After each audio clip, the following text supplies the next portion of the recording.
All right, good morning, everyone. It is Thursday, October 21st, 2021, and this is the regular meeting of the California Fair Political Practices Commission. Ms. Linker, would you call the roll, please? Commissioner Baker? Here. Commissioner Cardenas? Here. Commissioner Wilson? Here. Commissioner Wood? Here. Chair Matich? Here. Good morning. We'll begin with our first item, and that is public comment for items not on today's agenda. Do we have any public comment for things not on our agenda?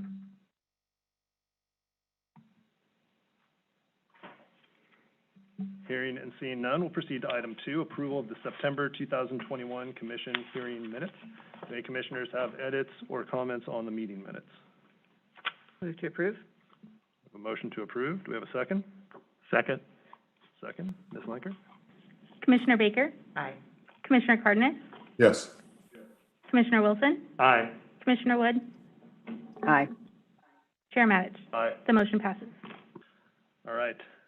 We're going to, with the indulgence of my colleagues, I'd like to take item 6 out of order and proceed with that next. The thought being that these regulations are something that staff has been working on for about 18 months now. And if the commissioners have particular edits that they would like to see, hopefully before adoption today, that would allow staff sufficient time to create a red line version so that when we proceed with a vote, we have any changes in front of us as opposed to just orally discussing them. Do any commissioners have any objection to taking 6 out of order? All right, hearing and seeing none, we'll proceed with item 6, adoption of proposed regulations relating to behested payment reporting. And this morning we have Senior Commission Counsel, Ms. Harrison, with her presentation. Good morning.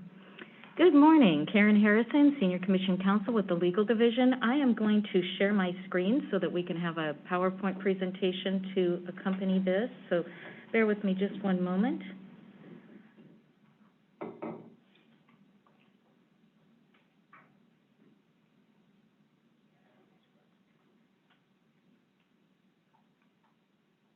All right.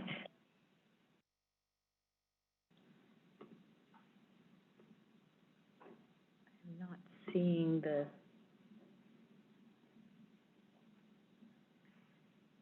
Jesse, I'm not seeing the PowerPoint presentation on the screen.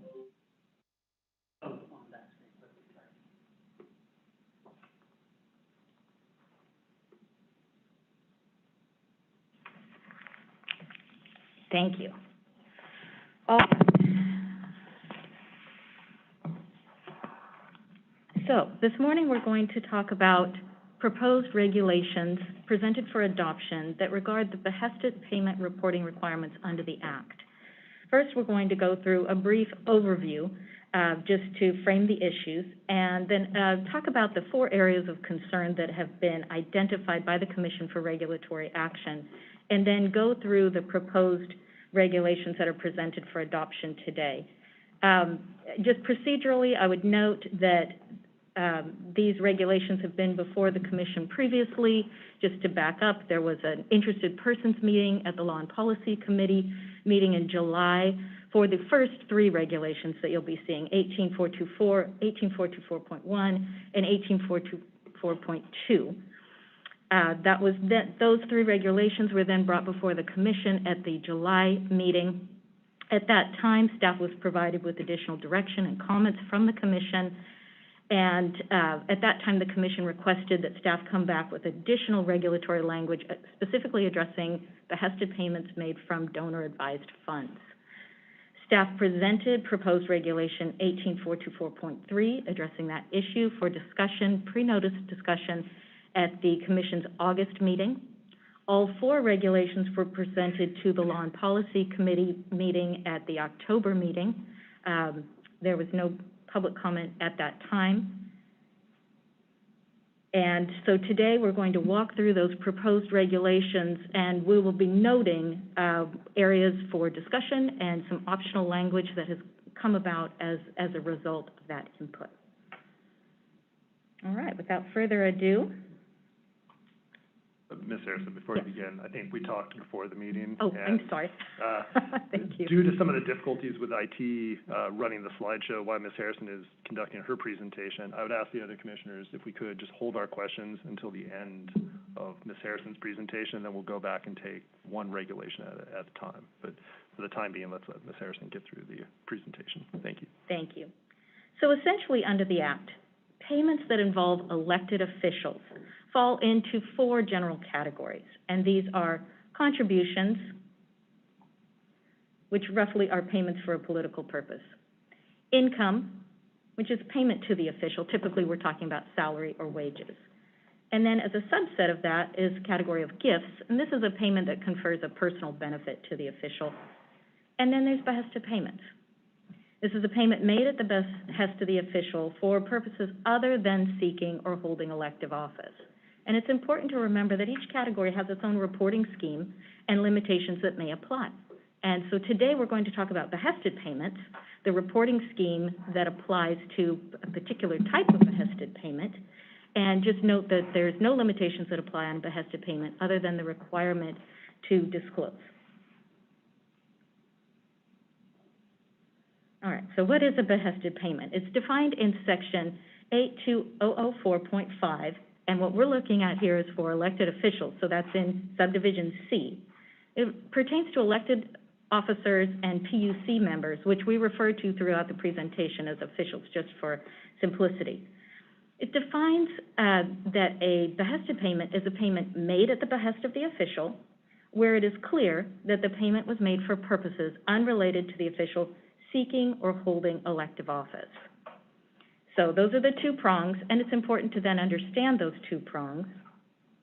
Made at the behest of is defined in another section, section 82041.3, and it's a long list of very important terms. So it's good to pay attention to what made of the behest of means. Under the statute, it means a payment made under the control or at the direction of, in cooperation, consultation, coordination, or concert with, or at the request or suggestion of, or with the express prior consent of the official. Okay, so that's that first prong. The second prong, where it's clear the payment was made for purposes unrelated to seeking or holding office, section 82004.5C goes on to provide categories of payments that are presumed to meet this. And that's payments made principally for personal purposes, which may be reportable as a gift, and payments made principally for charitable, legislative, or governmental purposes. It's this latter type of payment that's reportable under the Behested Payment Reporting Section 84224, and that is the topic for the proposed regulations. So we've sort of filtered out what we're talking about here, the context. Looking at section 84224, this is the section that governs behested payment reports, who reports, when they report. Basically, it's elected officers and PUC members that are reporting. The types of payments they report, again, payments made at the behest of the official and a payment made principally for charitable, legislative, or governmental purposes. When is it reported?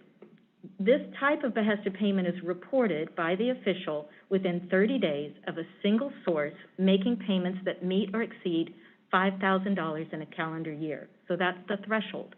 Once that threshold has been reached by that single source, any subsequent payments for that calendar year must be reported by the official within 30 days of the payment being made. This necessitates that an official is going to have to track and follow up on behested payments. And the purpose has been expressed that this is to provide the public with information about a significant payment transaction involving the official when there is a potential for influence. Specifically, Section 84224 reporting duties require that the transaction be reported, and this is specific in the statute. The official needs to provide within that 30-day time period the name of the payer and address, the name of the payee and address, the amount of the payment or payments, can be several payments that aggregate to reach that threshold, the date of the payment or payments, a brief description of the goods or services provided, and a description of the specific purpose or event for which the payments were made. The Commission has identified issues that may be addressed through regulation. And in identifying those issues, there's been some questions by the Commission as far as what is the reach of their authority when dealing with behested payments. And generally, the authority of the Commission is to adopt or amend rules of regulations that carry out the purposes and provisions of the Act. Looking more specifically, Section 81002 provides the purposes of the Act's reporting requirements. They're to inform the public, avoid improper influences, disclose financial interests, avoid conflicts of interest, and inhibit improper practices from occurring. Specific to Section 84224, the Commission has stated that the important purpose of this section is to capture payments of interest to the public given the official's role in the transaction and provide disclosure when there's a potential for influence. The Commission has reviewed and discussed the Hested payment reporting requirements and given the charge to staff to draft regulations that will address these areas of concern with the idea that the Hested payment reporting needs to be timely, informative, accurate for the public, and not discourage the important charitable and governmental purposes that these payments can provide.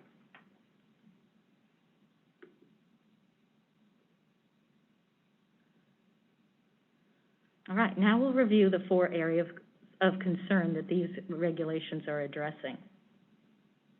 The first area is where there is a relationship between the official and either the payor or the payee, that there is a greater need for disclosure in these situations. And keep in mind, the Act does not prohibit an official from having these types of relationships with a payor or a payee, but these are relationships that raise concerns about the payment transaction, self-interest of the official, and possibly access for the payee or the payor. And so in order for the public to better understand these transactions, the purposes, and the parties involved, the Commission has identified that where an official has a relationship of control or is employed by the payee charitable organization, enhanced disclosure is needed. And the second area is where the payor has a matter before the official's agency. The second category in the area of concern is when an official has a reporting duty but doesn't have the exact payment information needed to file within 30 days. The question was, what can the official report? And the feeling was that the official should be able to report with the information that they have. The third category is payments that result from a charitable organization's fundraising solicitation in which the official appears. The question is, when has the official made a behest that would be subject to behested payment reporting in that context? This is currently addressed and has been since 2012 by Regulation 18215.3. It provides a safe harbor, and there's been some questions, especially during the pandemic time period, requests for advice and additional clarification, and it was thought that this language could be clarified, and if possible, staff should look and see where some bright lines could be drawn so that there was a clear and consistent standard put out before the public. The fourth category is where a payment is being made by a sponsoring organization from a donor-advised fund at the donor's direction.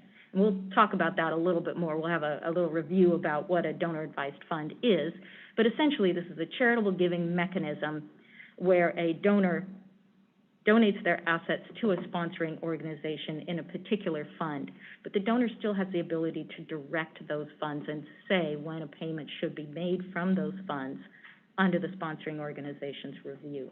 The sponsoring organization makes the payment at the direction of the donor. So this can present problems for the official as far as who needs to be disclosed on the report to comply with the requirements of Section 84224, and then who needs to be tracked as the single source of payment.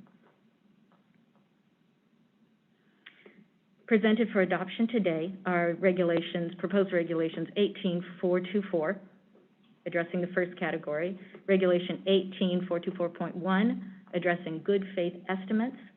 Proposed Regulation 18-424.2, addressing Behested Payments involving charitable organization solicitations, and 18-424.3, addressing Behested Payments from donor-advised funds. And as we noted, just for logistic purposes, we'll go through each particular regulation and then have discussion following. And I'll just note where there's some optional language and some discussion language that's resulted from having this before the Commission previously. So, proposed Regulation 18-424. This involves a relationship between the official and the payee, or the official and the payor. The proposed language requires a brief description in the Behested Payment Report to the extent the information is known to the official in the following situations: when the official, their immediate family member, or potentially their campaign or office holder staff, is a founding member, salaried employee, or executive board member. There's optional language noted, of a payee nonprofit organization. There's optional language noted that that role should also include or serves as on an honorary or advisory board. You'll notice that language is in brackets where it's optional language that came up in the prior Commission meeting as something that the Commissioners would like to discuss further.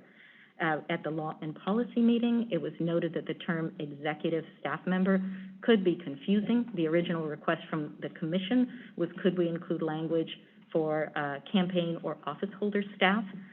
In the proposal, the executive was added as an attempt to keep it narrow and restrict it to advisory type staff. We looked at options that the Law and Policy Committee mentioned of could we give examples of types of executive staff. This proved problematic because every staff is organized in its own way. So staff would say there that the original request that it be campaign or office holder staff is sufficient because this is limited to the extent the information is known to the official, and thereby you're really limiting it to within that sphere of knowledge of the official. Staff in an advisory capacity would also be acceptable, I think. And again, those roles would be founding member, salaried employee, or an executive board member, with the option of extending this to where either of those parties served as an honorary or advisory board of the nonprofit payee organization. The second instance is when the payor of a behested payment is involved in a proceeding before the official's agency at the time the payment is made or within the past 12 months. Proceeding is then defined in the proposed language to include contract, permit, entitlement decisions, and there was an issue raised at the Commission meeting as well as the Law and Policy Committee meeting to clarify that this would not include general legislation, consistent with how these decisions are treated under the conflict of interest rules. So there's been specific language added to clarify that non-general legislation is defined under the Act, so that term is a defined and understood term. It also goes on to define when a matter is before the agency, and that's when it's been placed on a formal agenda. Since the last Commission meeting, staff reviewed this language and realized that there were items that may not be appropriate for a formal agenda, but may be before an agency. So staff has added language that it should include, or where the official has knowledge that the matter has been submitted to the agency for a decision. At the Law and Policy meeting, it was brought up that this could be overly broad, that this could reach decisions that the official, perhaps even by law, is not a participant in or would have no influence over.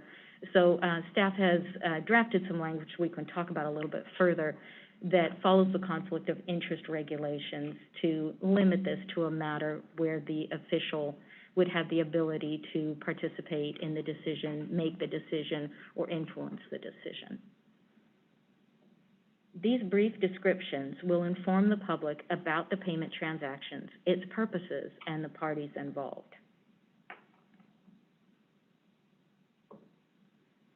Moving on to the next regulation, this addresses that situation where the official has a behested payment reporting duty and does not have the specific information, payment information needed in order to file a timely report. This provides a procedure for proceeding through with estimated payment information. And I would just note that since our last meeting, we've added the language to include an estimated payment amount as well as an estimated payment date.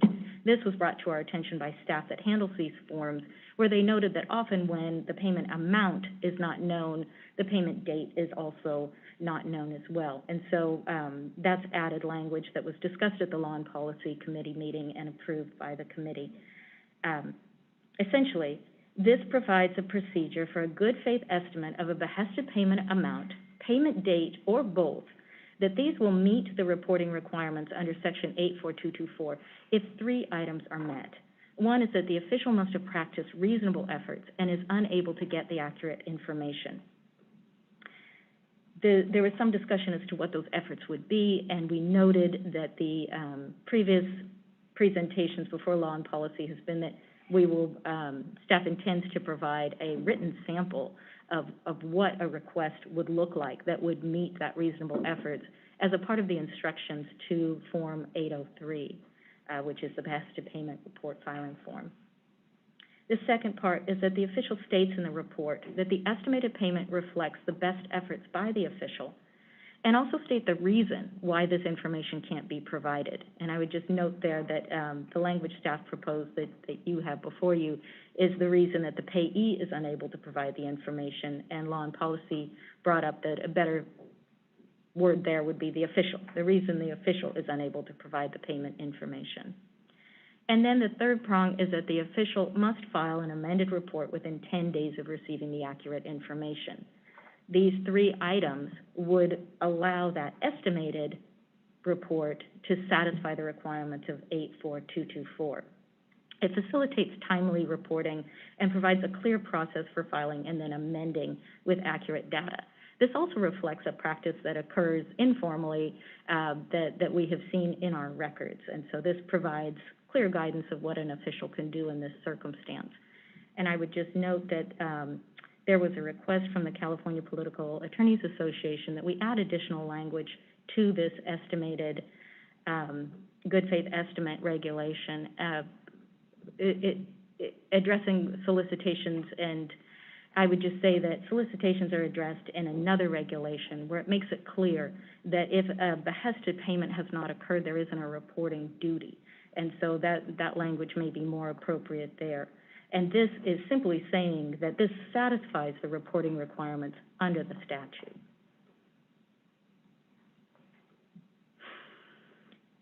So now we get to charitable organization fundraising solicitations. This would recast the current regulation 18215.3's language about being featured in a solicitation, and that being featured in the solicitation by itself does not raise a behested reporting duty for the official. Currently, 18215.3 provides a safe harbor if an official is not featured in a solicitation, and it defines when an official is featured.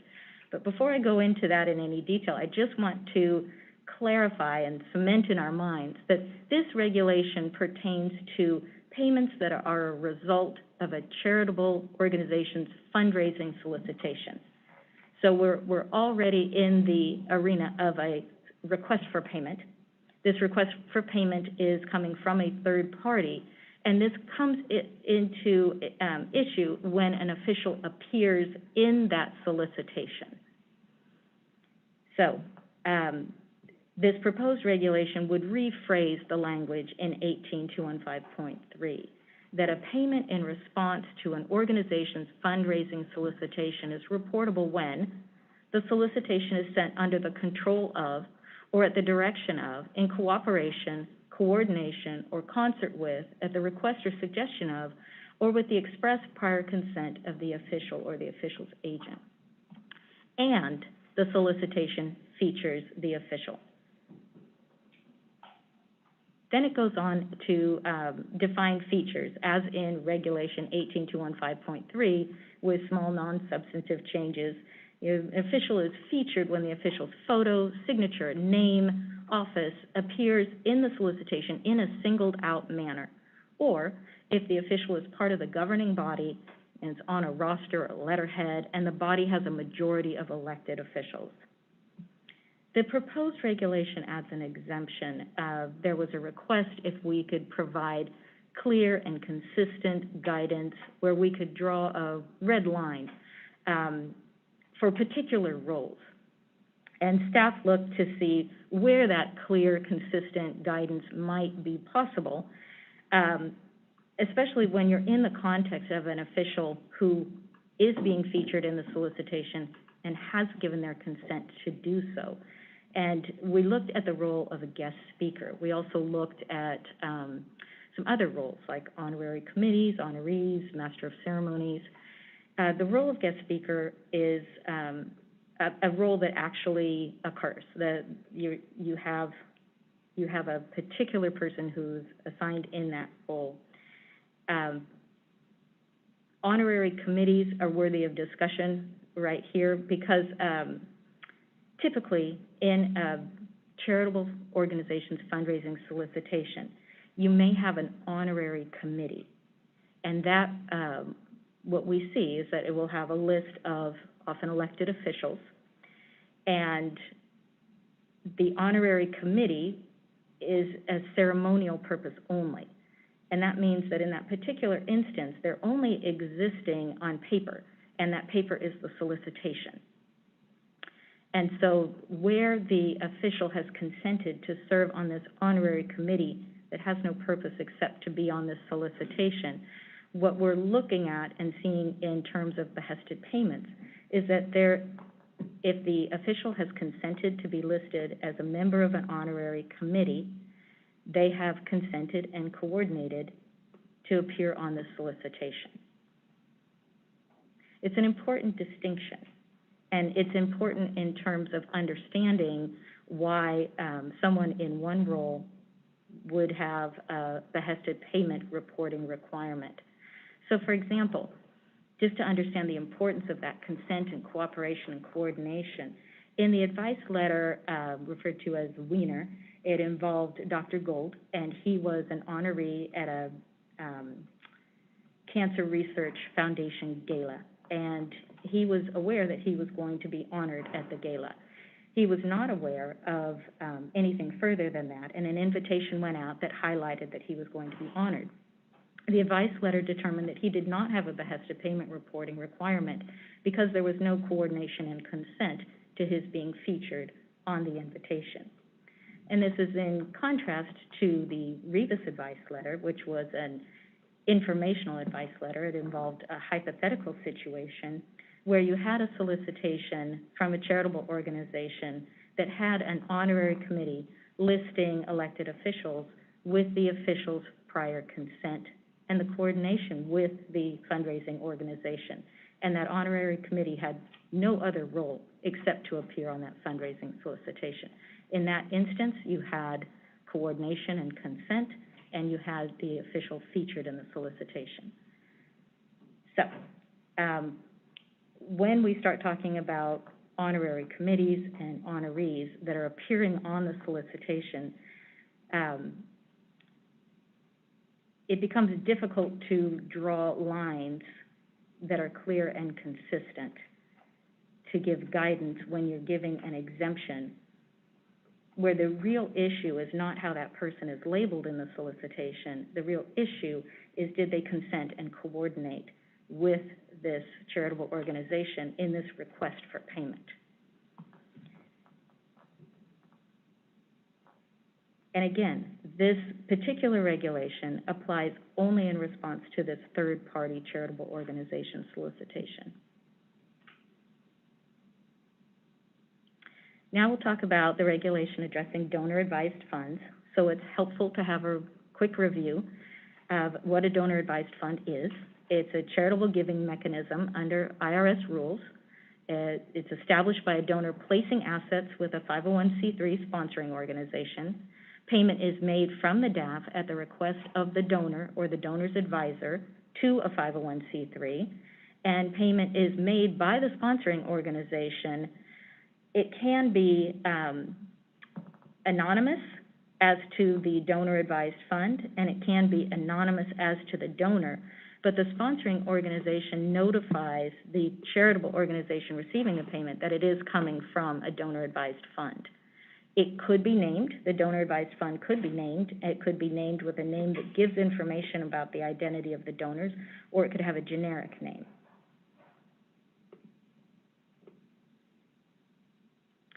So pretty much this is covered in the review, but in a behested payment situation, the official is making a behest for payment for a charitable cause. The donor with the donor-advised fund decides to make this payment and requests that payment be made from the donor-advised fund. That request goes to the sponsoring organization. They review it, and if it meets with their review and approval, then the 501c3 receives the payment with the notice that it's made from the donor staff.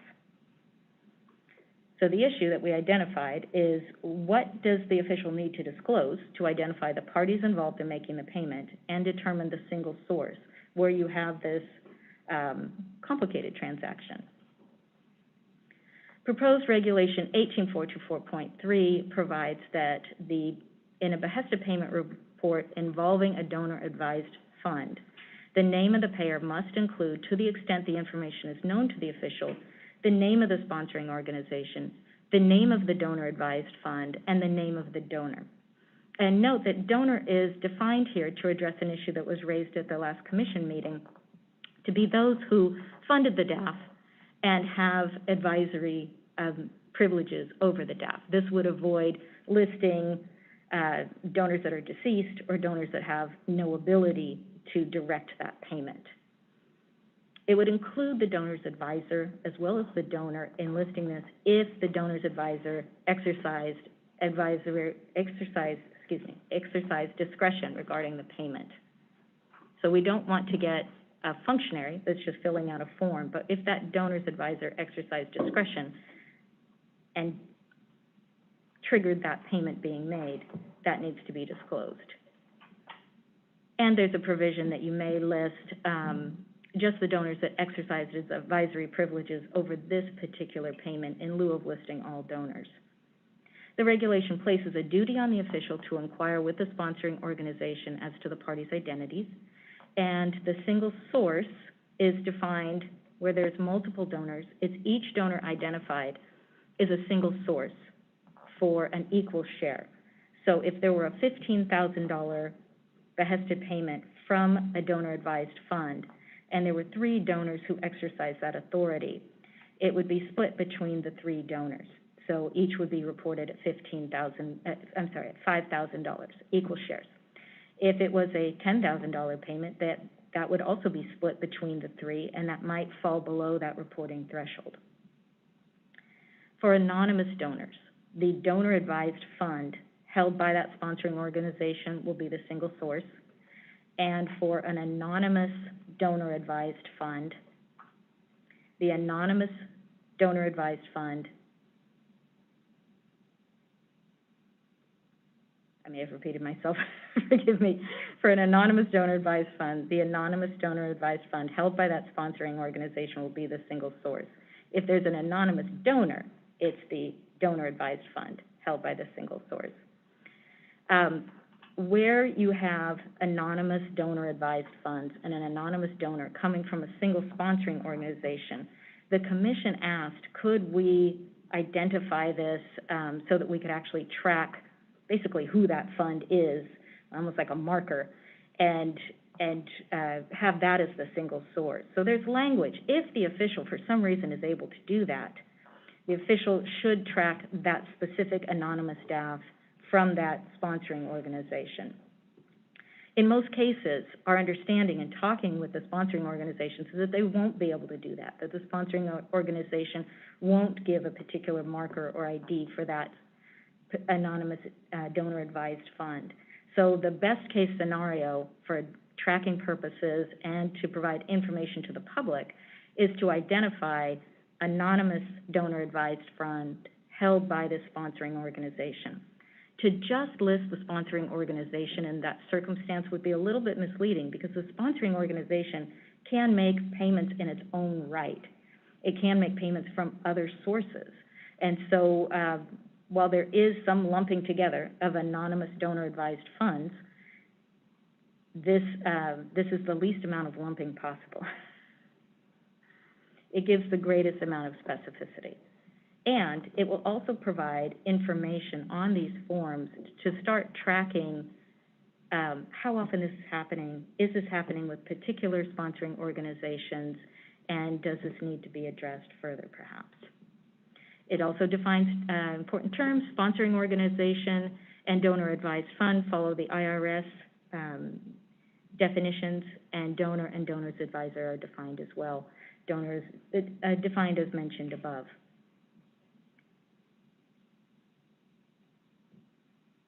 So now we are at the discussion portion, and I will stop the presentation.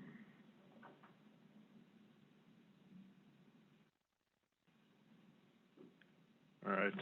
Well, thank you, Ms. Harrison. That was an excellent presentation, as always, very thorough. And again, I just want to thank you for all of your work on this, the last 18 months looking at this important issue for us and helping us navigate what our authority is and how we can improve things. Looking first, and I think we should approach this one regulation at a time. And so just for the sake of clarity for the record. And so the first proposed regulation is 18424, Behested Payment Reporting, and this is additional information that, if we adopted this regulation, would be included going forward on the Behested Payment Reports. And so I'm going to begin with just some very basic questions. Ms. Harrison, today, when a public official files a Behested Payment Report, do they have any obligation to disclose the relationship of their family members or staff with the organization that is receiving a Behested payment at their request? No. And if we adopted this regulation, that would change going forward, and they would have to publicly disclose that, wouldn't they? Yes. Right. And so today, the only way to know that is for the press or academics or some third party to try and put together some connection between the organization that received the money and is identified on the report, and then scour the internet or other records to try and figure out the relationship between that public official and the organization. So this would make it easier for the public, for the media, and for academics to see those relationships in one place within 30 days. Is that right? That's correct. All right. Thank you.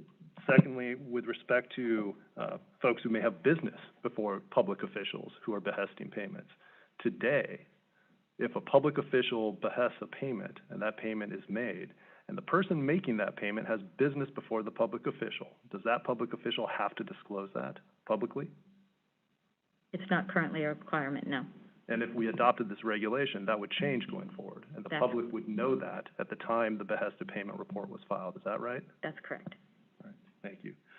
I think these are incredibly important changes for the benefit of transparency for the public, for the benefit of the media, for academics, for improving understanding the relationship between public officials and who's making these payments and who's receiving these payments. So I just want to, again, thank you for your work on this. You have presented us with a couple decision points in 18424. The first is whether or not we should include a member of executive, as we talked about earlier, executive campaign or executive office holder staff. I know at Law and Policy I expressed some reservations on including campaign, and that in part derived from my concern that if we included campaign staff and you had a situation where an incumbent was in a race against a non-incumbent who was not another office holder, that there may not be parity in the Behested Payment Reporting obligations. The incumbent candidate would have to disclose Behested payments and a relationship with their campaign staff, but the other non-incumbent candidate would not. And that I had a concern that that wasn't equitable.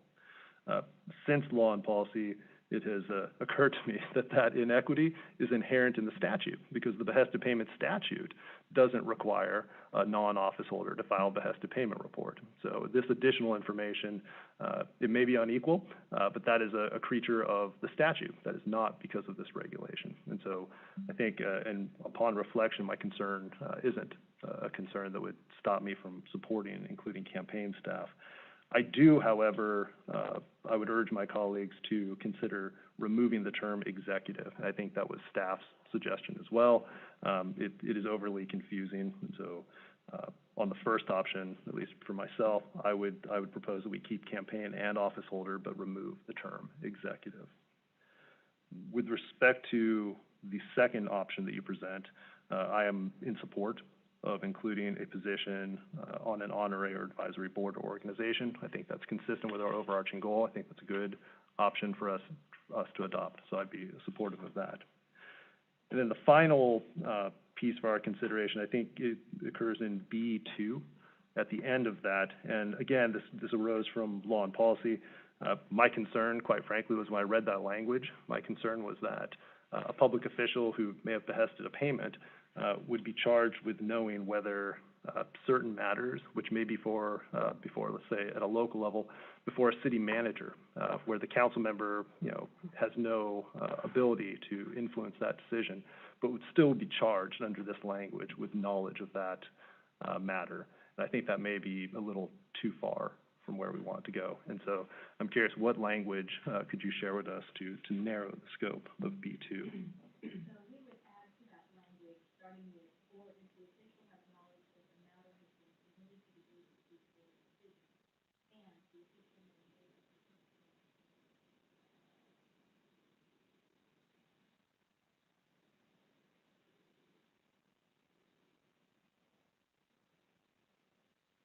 All right, thank you. Sorry to interrupt, Mr. Chair, but we couldn't hear that response at all. Harrison, That's because I did not turn on my microphone. My apologies. Try that again, Ms. Harrison. I will read it again. So, starting at the end of agency's formal agenda, comma, or if the official has knowledge that the matter has been submitted to the agency for decision, and the official may make, participate in making, or otherwise influence the agency's decision on the matter as those terms are defined in Title II, Division 6, Section 18704 of the California Code of Regulations. Thank you, Ms. Harrison. Those were all the comments I wanted to make on 18424. So, do any other commissioners wish to speak on 18424? Commissioner Baker? Thank you. I want to also thank you for the diligent work on this, the great presentation, and the responsiveness you've had both at Law and Policy and the full commission to questions and ideas we've had about this. For this regulation, I also concur that the option 1 that's at lines 7 and 8 in the draft that's presented that includes campaign and office holder staff should include both campaign and office holder staff. And I concur that I just remove executive from both of those. I had much less concern about including campaign. In fact, I think I was the one really pushing to make sure, because they can become another arm of an office holder who's in power. I had more concern with having the executive office holder staff. I felt that was language that it's just hard to nail that down. But if I understand correctly, the regulatory framework that we're looking at would still require the office holder to have constructive knowledge that there's a staff member who is involved in that way. I'm thinking less of a legislator staff where it's much smaller, so it's likely they're going to know who's on their staff. But if you're, say, a statewide office holder or maybe a member of the PUC, there's a lot of staff, and you may not know or have contact with everyone and know what their charitable involvements are. So I just want to confirm that this, I don't want to say scheme, but the structure that we're looking at includes a constructive knowledge on the part of the office holder that their staff has that role with a nonprofit. Is that correct? That's correct, yes. Okay. So I don't know if we make motions for this, but I just weigh in and say I do agree with having both campaign and office holder. I think that's very important, and I would remove in both instances, the term executive, because I just don't think it helps. Also agree that it's important to have the option in the middle of the page of honorary and advisory board of an organization. We don't want that to become a loophole, really easy to get around everything by just becoming an honorary, but in fact you're de facto just as influential in the organization. So I would keep that option as well in the language. And I have a question too. We're talking about in the next section, a brief description of any proceeding at the time of the reported payment or within 12 months prior. In the memo that accompanied today's packet and agenda, there is a mention of what happens in the future. Because I wonder if you can just say how that language might be in play here for an instance where, again, it hasn't happened in the prior 12 months, but something's going to happen in the future. And maybe that overlaps with the language that's just been proposed at the bottom of the page. But it's the future decisions that someone may be aware of that I just want to make sure is clear here. So there was discussion at the Law and Policy Committee meeting level about what proceedings could be captured and what would be foreseeable for an official, so within the knowledge of the official, so we don't create traps or have unrealistic expectations of what an official can foresee into the future. So consistent with conflict of interest requirements, we look to the time of the payment and within the past 12 months. And then as far as a proceeding being before the agency, we're looking for some certainty, so placed on a formal agenda, but also if it has been submitted to the agency. So that would mean a decision that is on the books, essentially, before this agency, but may not have reached that final decision-making point. So that was about as far into the future as was really reasonable to require a disclosure on. Yep, I agree. I kind of wanted to get that in the record there, that we are paying attention to what happens in the future and not just looking back 12 months. And the final question, and thank you for bearing with me, is the additional language that you have read to us. My understanding, I think I heard an "and" in there, which is the official knows that something's been submitted, and they also could play a role in that decision. So it's both. There's an "and" in that. That's okay. correct. And the code section that you cite in that, for those of us who don't have that in front of us, what is that? What is the reference to there? So 18704 is in the conflict of interest regulations, and it generally defines when an official is participating, making, or influencing a decision. So it's language we've already used before. Got it. Thank you. Those are my comments and feedback. Thank you. Thank you. Do other commissioners wish to comment? Commissioner Wood? Thank you so much for your work on this. I think my question might be a little bit silly. So before I ask it, I just want to agree with the chair and Commissioner Baker on removing executive from the first option we were given and on including the honorary advisory boards as a new subsection 4. But my question is whether subsection B is limited just to agencies as defined in section 18249. I mean, I just looked up our definition section in the FPPC regulations. And if so, then I think maybe I'm just have like a gap in my knowledge about how we could have elected officers that run agencies that aren't PUC members. And so can someone just explain to me whether this is limited really just to agencies or whether we want all elected officers covered in subsection B? I'm just a little confused by that. Like the language about proceedings sounds very much like it's administrative agencies. But then when we say elected officers, I'm not sure who else is included aside from PUC.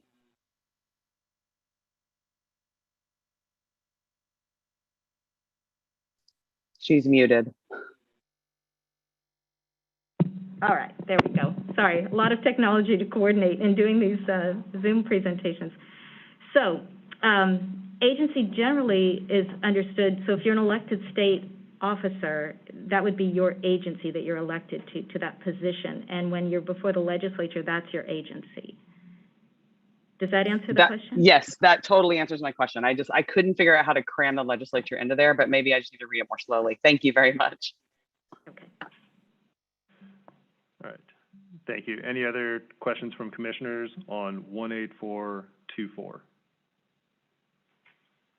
All right, to summarize then, because again, as a reminder, Ms. Harrison will go back to her office and make these changes, and then we'll come back to this item later with a red line version, that we are directing her to keep option 1 with the change, though, that we remove the term executive in both places it appears.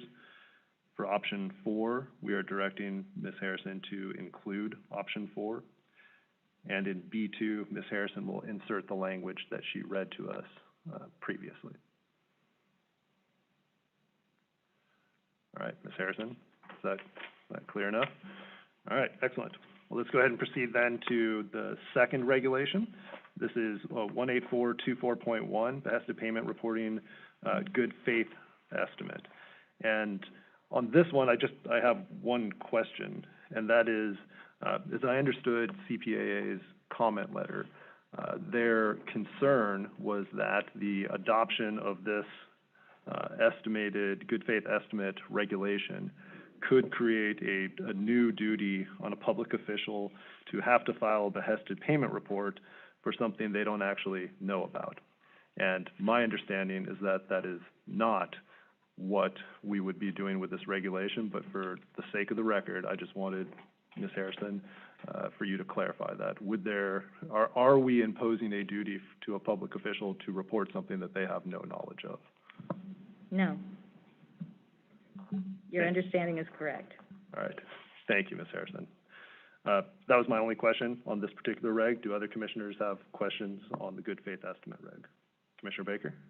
Thank you. And I think we can also just say, and I don't know if we have to do it by vote, but that is not our intent as a commission. And not only inviting the feedback from Ms. Harrison, I think that is not the intent of this. So if that helps getting in the record as well, I add that point. One of the areas that we talked about in law and policy in detail, and I just want to clarify now, is in that you mentioned a sample letter that we may, or sample communications, email, however it is, that we may provide upon adoption of this will include some language showing what would be good faith, and that, I had encouraged that it include also that some sentence or notification that to the charitable organization that if you find out after this 30 days, please let me know.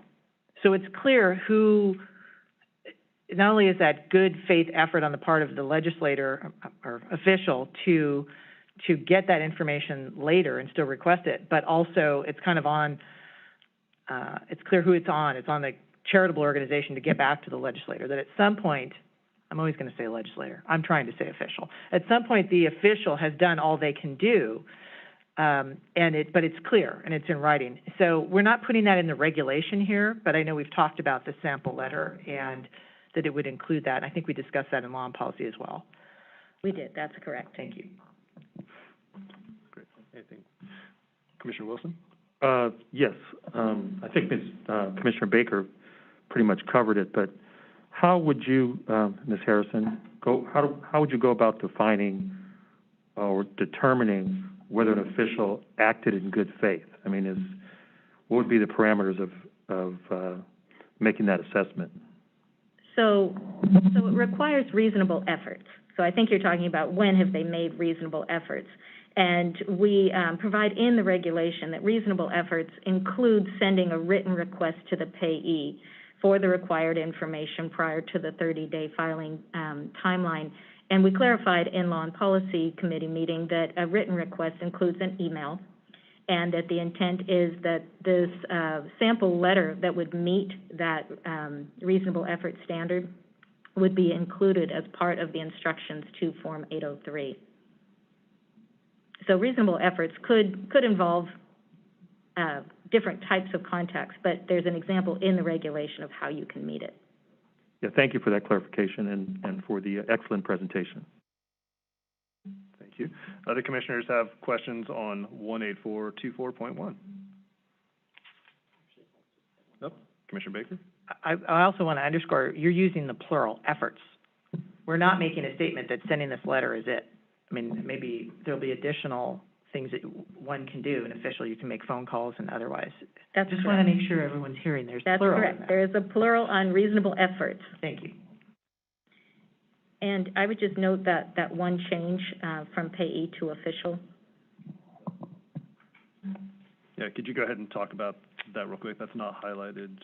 So I touched on it briefly in the presentation. At the Law and Policy Committee in subdivision B, there was the additional language that the official must also state the reason the payee is unable to provide the information. And it was brought up at Law and Policy that it was really correct to say, state the reason the official is unable to provide the information, since this is within the official's knowledge. And so we would strike payee and put in official there. Thank you, Ms. Harrison. All right, we'll go ahead and move then to 18424.2. This is Behested Payment Reporting, Charitable Organization Fundraising Solicitations. And with respect to this particular reg, I think subdivision C reflects staff's efforts, I think commendable efforts, to try and accomplish what I think as a commission, and I know at Law and Policy we had talked about, which is trying to provide clearer guidance to public officials on their duties with regard to charitable solicitations. And as you pointed out, there were some advice letters that we were trying to sort of encapsulate here in a single provision. I think that although this is I think it was a laudable effort, I think that the problem I have with this is singling out guest speakers does seem a bit under-inclusive.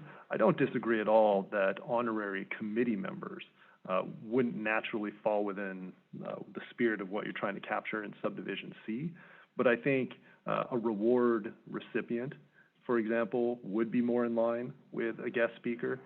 Somebody who shows up at the event simply to accept an award, say thank you, and they may be featured in the solicitation. I think that's much closer to a guest speaker than an honorary committee member. And so we could, I thought about, well, maybe we just expand C to include that. But I'm sure there are other examples of minor relationships between a person attending an event and the charitable organization that would just beg the question, well, why not include them? And then suddenly the exception sort of swallows the rule here. And so on this, I'm wondering whether a better approach may be to delete C entirely, and instead, either through the normal advice-giving process or perhaps through the issuance of a formal opinion at some subsequent time by the commission, where we could highlight a few different fact patterns and articulate as a commission how we would apply the regulations in that context, that might be a better and more effective way of giving guidance to the regulatory community on this area. But Ms. Harrison, I mean, I'm curious, what do you?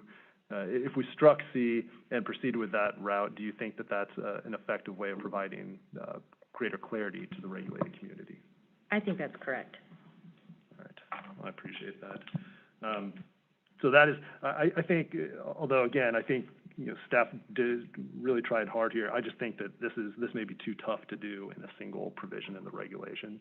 So I'd urge my colleagues to remove that. But what do other commissioners think?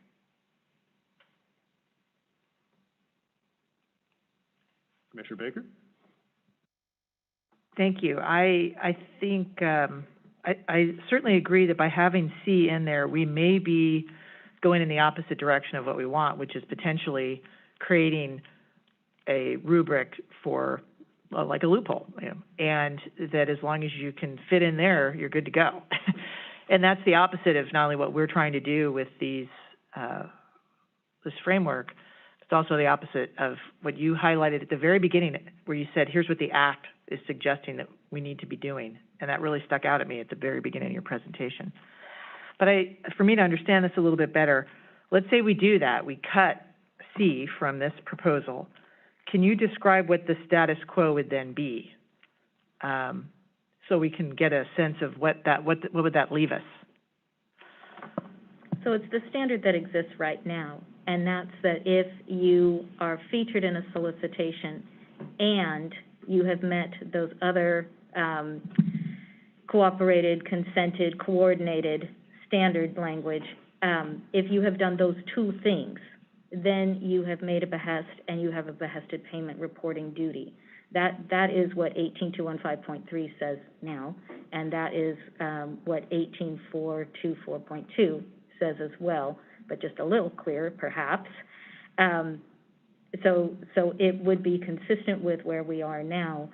The attempt to try to create this other category, it really is becoming more and more clear that it creates a slippery slope, like you said, a loophole that could open up. And you just change the title you just change the name. It's really not about the name that's assigned to that official. It's the actions of the official that are concerned. So the focus would stay on that. Can I ask a follow-up to that, just so I'm clear on what you're saying, Ms. Harrison?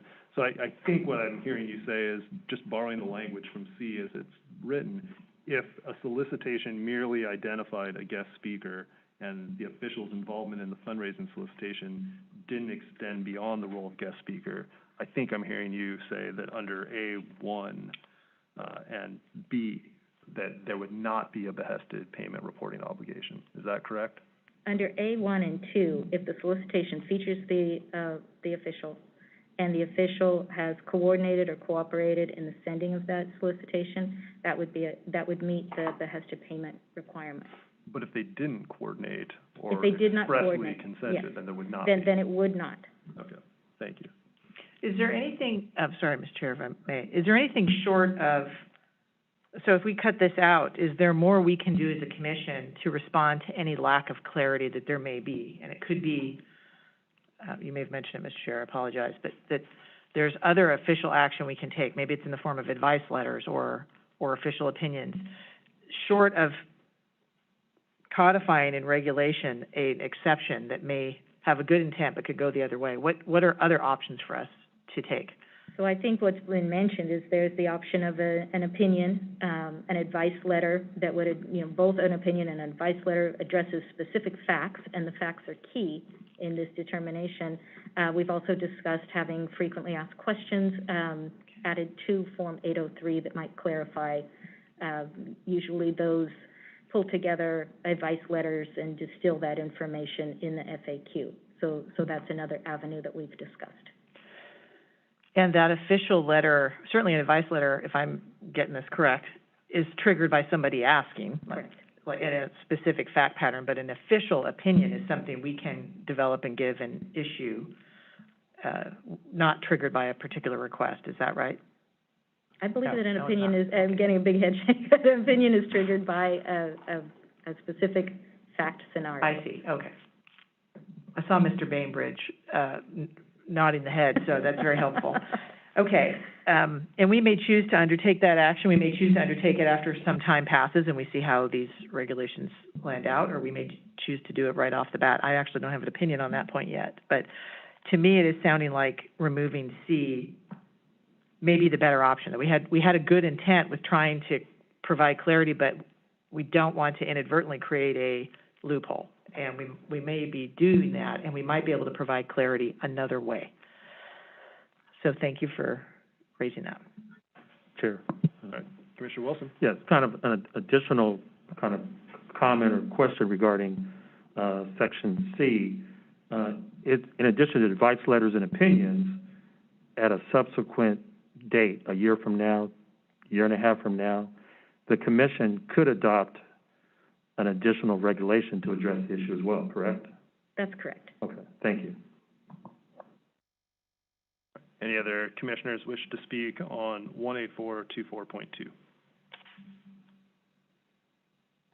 Hearing and seeing none, I'll proceed to our last but not least, 18424.3. This is Behested Payment Reporting, payments from donor-advised funds.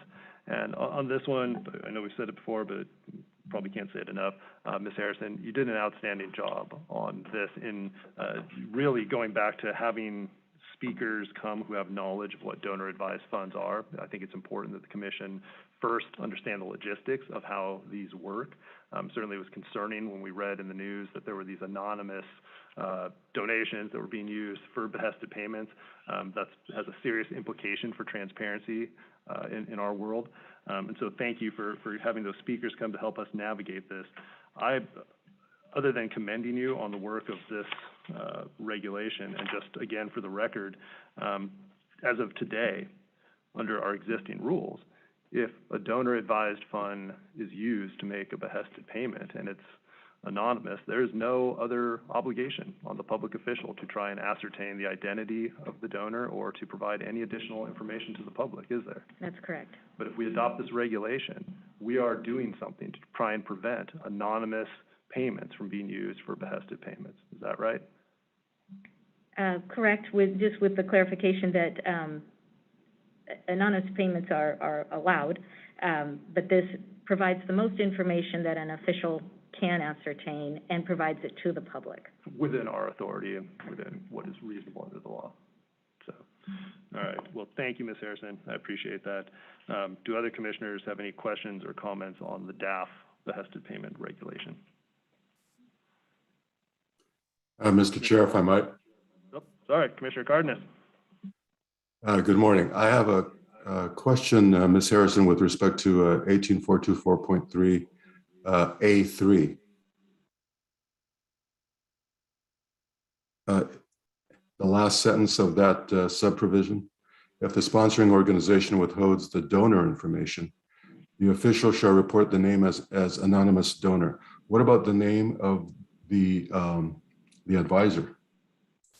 The donor may be anonymous, but what about the advisor, particularly if the advisor is exercising discretion?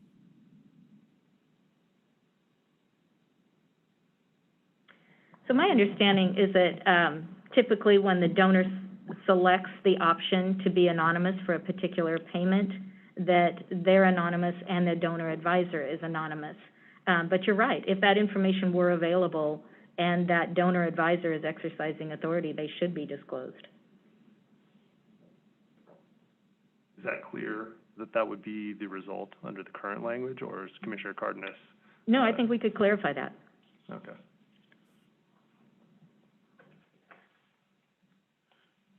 I don't see any other commissioners objecting to such clarification. No.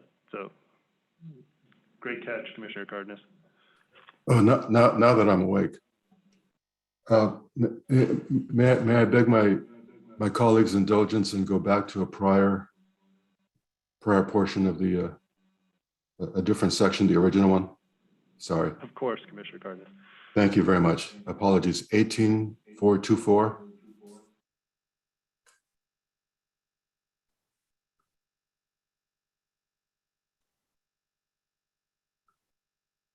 Are we there?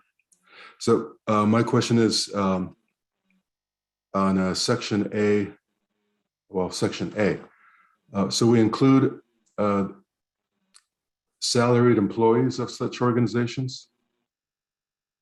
Did we have earlier, and if we did, why did it drop out, a contractor? Very often the way that it's set up is that the cozy relationship nexus is actually someone who's not on the payroll as a salaried employee, but as a, wink, wink, contractor.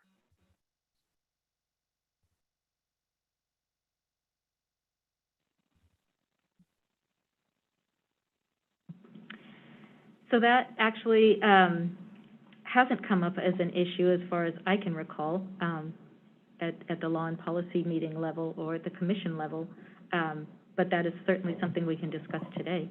And I think that you would be talking about an independent contractor? Yes. So, Commissioner Cardenas, just for the clarity of this discussion, are you referring to a situation in which, let's just say hypothetically, you have an elected officer and one of their office staff is, for lack of a better term, on their off time, they are also working as an independent contractor for the charitable organization? Is that what you're referring to? Yes, or even a family member. Okay. Do other commissioners wish to comment?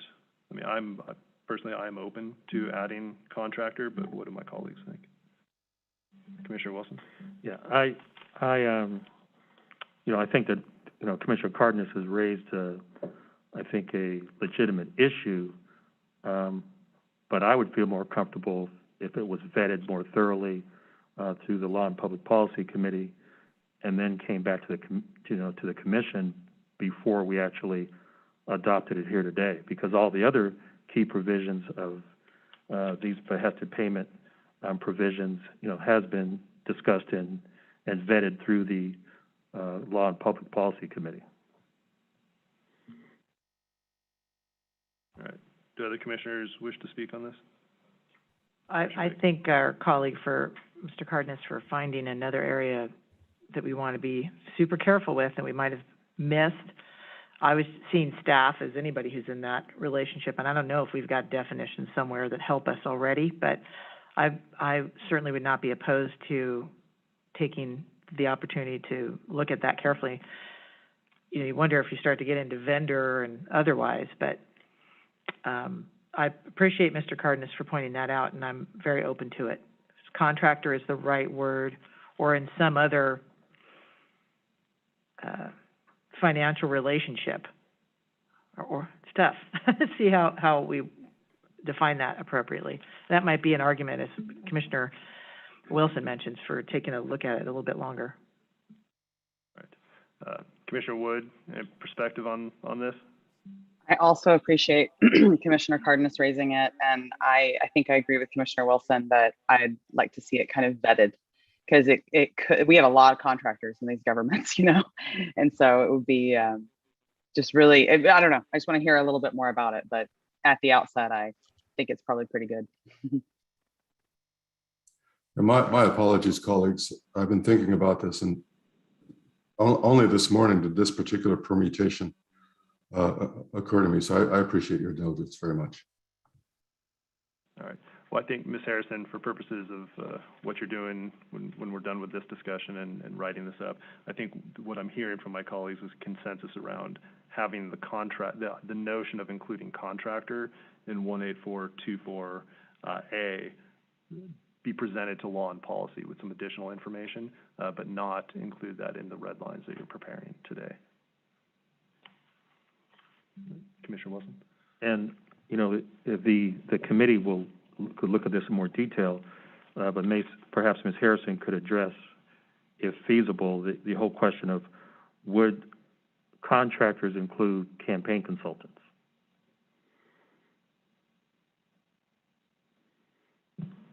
So just to clarify, Commissioner Cardenas, you're talking about adding contractor to the list of four roles with the nonprofit organization payee. Is that correct? That's what I had in mind. Okay.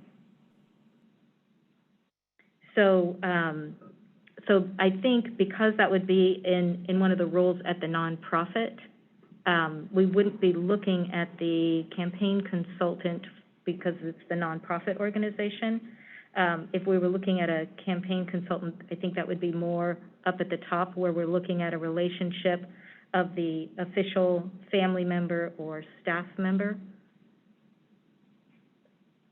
Okay, thanks for the clarification, but you've kind of addressed some of the questions and issues that I think are still looming.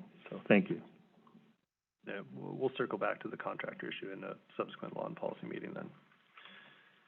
All right, anything further from the commission on any of the four behested payment regulations before we move to public comment? Commissioner Baker? Thank you. This is, I'm sorry, Commissioner Wood also was raising her hand, Yep. but I'll go for it. This is taking a little bit of a, not bird's eye view, but a step back from this. There was just some really good reporting on how behest payment reform like this was needed, and I think we were already kind of looking into it anyway. But I'm trying to run a scenario or two in my mind to make sure that we're basically covering them. And one is where there is, let's say, officials together, I'm thinking of in the legislature, have a caucus that they have come up with, that they get identified as a nonprofit, that they control, or staff that they control works for, and they, right now under these regulations, if they ask an organization, say an organization that has matters before the legislature, to give money to that caucus, that's currently being disclosed under rules if we did nothing today, because it's a behest, correct? What's different is that if there's relationships much more ingrained, like you control that person, or there's overlap between the payor and the payee, that's going to start becoming much more public now. So we're not changing that. There's already quite a bit of disclosure when it comes to these legislative caucuses that legislators control. We're providing another level and even more detail of information that's not there now. It's kind of going to Chair's question early on. And it is with respect to those caucuses that members of the legislature control, as long as they're a nonprofit. I mean, we're covering those, but there is already some disclosure in them today. Like, we're not changing very much with respect to those. So when there's a behested payment reporting duty, currently these additional relationships aren't subject to disclosure. So whatever the entity is, when they have a behested payment reporting duty, now these additional disclosures, to the extent it's known to the official, will be required to be reported. Yeah. And if we did nothing today, there would still be the behest was made, but we're shining, I think, a light on a whole nother layer that has not been before. And I'm grateful that we've gone through that work. I appreciate some of the reporting that brought some sunlight to it as well. For my part, I'm going to be very interested. This may not be the last we do, not only from this one provision about contractors, but I think once we start to see how this reporting plays out, we may want to revisit this in a year and put it on an agenda to say, what have we learned here? What are we starting to see? Instead of waiting for follow-up reporting or otherwise. And I will have a particular interest in what happens with legislative caucuses and the relationship with legislators who vote on things. And I would look forward to that. Thank you. Right. Thank you, Commissioner Baker. Any other commissioner comments before we move to public comment? Commissioner Wood? I really appreciate everything everyone's been talking about, and it's all made a lot of sense to me. There's one just request that I wanted to say, and I kind of hesitated when we were talking about 18424.2 and specifically striking subsection C on, the fear is that it'll create a big loophole and everybody can just say, no, but I'm just a guest speaker. So I understand why we want to strike it. I do want to just kind of put in a request that we actually do create the FAQ or, whatever guidance that we're going to give the regulated, community. I think we need to get that up as soon as we can to help them kind of see the direction that enforcement plans to go. I just think that's a really useful thing to do in terms of helping them comply and without creating a big loophole. So, wanted that in the record. Thank you. Thank you, Commissioner Wood. Commissioner Wilson? Yeah, Commissioner Wood, that's an excellent point that you made. I know that currently on the FPPC's website, in consultation with Executive Director and General Counsel, there is information on behested payments, and since I've been on the commission, the staff has been very proactive with consultation and input from the chair in making sure that frequently asked questions, definitions, and other information, is incorporated into, what's available on the website.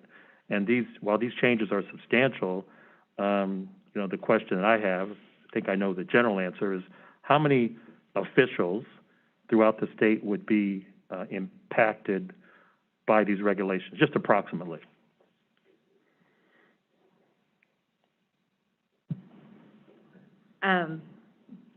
Well, I'm not sure how to answer that question.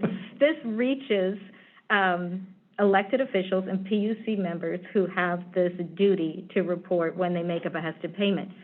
Commissioner Baker often points out that she never did behested payments, so this wouldn't have affected you at all, I suppose, if you never engaged in it. So it will affect those officials who engage in behested payments in that practice and have a reporting duty, and to the extent that these particular provisions apply to them. So if you don't have a family member that's on the board of the nonprofit, or you weren't the founder, this won't really change things for you. But if you do, then that additional information will be provided to the extent that you have knowledge, which means you know about it and the payee knows about it, but now the public will know about it too. And this would include not only, obviously, city council members, members of water districts, special districts, those would, If they're elected, this the applies elect, not to- appointed, but Not elected. appointed, just elected. Elected. It reaches elected officers and PUC members. Okay, thanks for the clarification. We just say official because it's a lot quicker. Oh, no, I understand from, the detailed information you provided, but in terms of the public's consumption, Sure. I appreciate the clarification. Thank you. All right, thank you, Commissioner Wilson. All right, at this point, Commissioner Cardenas, unless you had something, I was going to move to public comment. Just one final thought, Mr. Chair. Thank you. Sure. In terms of revisiting this at some point in the future, as we know, there's yet another indictment down here in Los Angeles of a sitting city official. The prior indictment, which is coming to trial in March, I believe, because it does involve behested payments, may well prove to be a proving ground for the regulations that are nearing completion. Right now, I keep saying, I won't be with you anymore, but surely by then I won't. And so I want to say to Ms. Harrison, what a remarkable job you have done, in my opinion, with these particular set of regs to try and get this commission's arms around an evolving tactic out there. It's the depth and the breadth and the eloquence with which you present what can be some very arcane issues is really helpful and exemplary. Thank you. Thank you, Commissioner Cardenas. We'll go ahead and now open it up for public comment, and we are on item 6. This is adoption of proposed regulations relating to behested payment reporting. Do we have any public comment?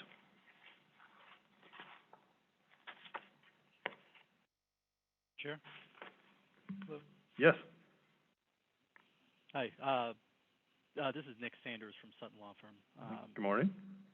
Chair Matich, Commissioners, Ms. Harrison, staff, thank you, all of you, for tackling this is a very difficult subject, and I guess you could say it's a hot topic. And I want to apologize now because the phone audio was a little off.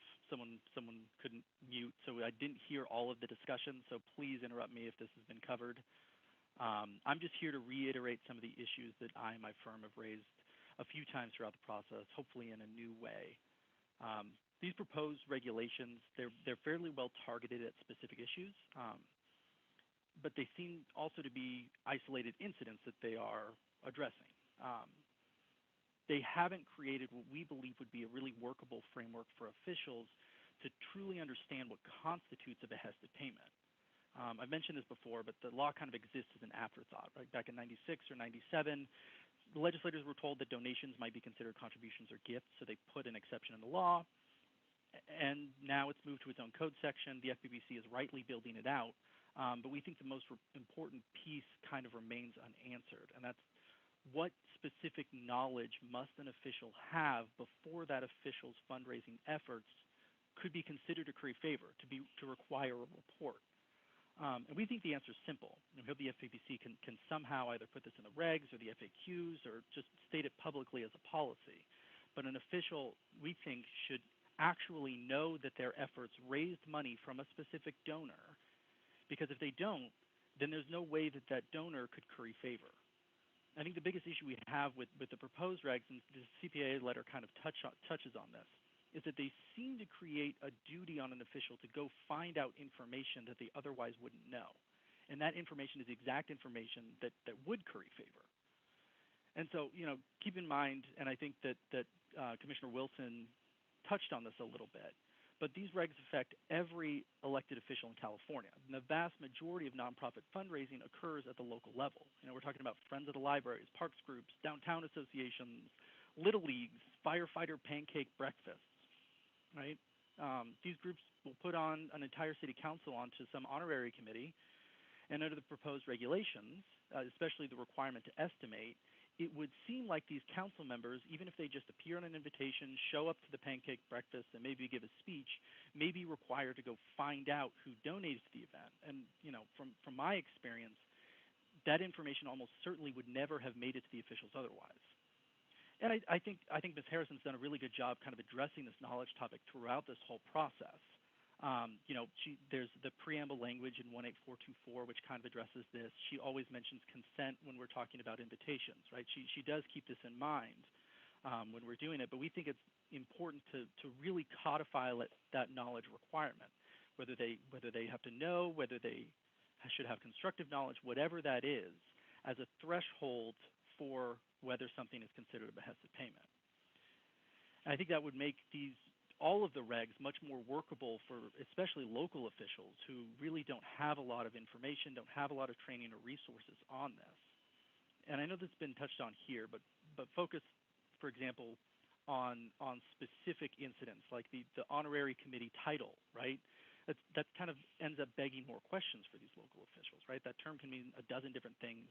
It could mean different things for the same committee, right? Different members of the same committee. And there are dozens of different terms that can be used instead of that term. I think that if the commission really wants to make workable behested payment regulations, you have to start with that threshold element, right? Local officials, especially local officials, have to know what is and isn't a behested payment. And I think there are a variety of ways that you can do that here. It might not be so easy just to throw it in every one of these regs, but I just want to raise that again right now. And this is more of a ticky-tack issue, I think, but just very quickly, under the 18424A4 regard that I believe is going to be included, the option being included about sitting on committees associated with the nonprofit, we're hoping that you can add kind of a temporal element, right? Does it apply only if the official is or their staff is currently on the board in the past 3 months, whatever that might be. So thank you everyone for your effort and your time and for taking my comment. Thank you, Mr. Sanders. Do we have any additional public comment?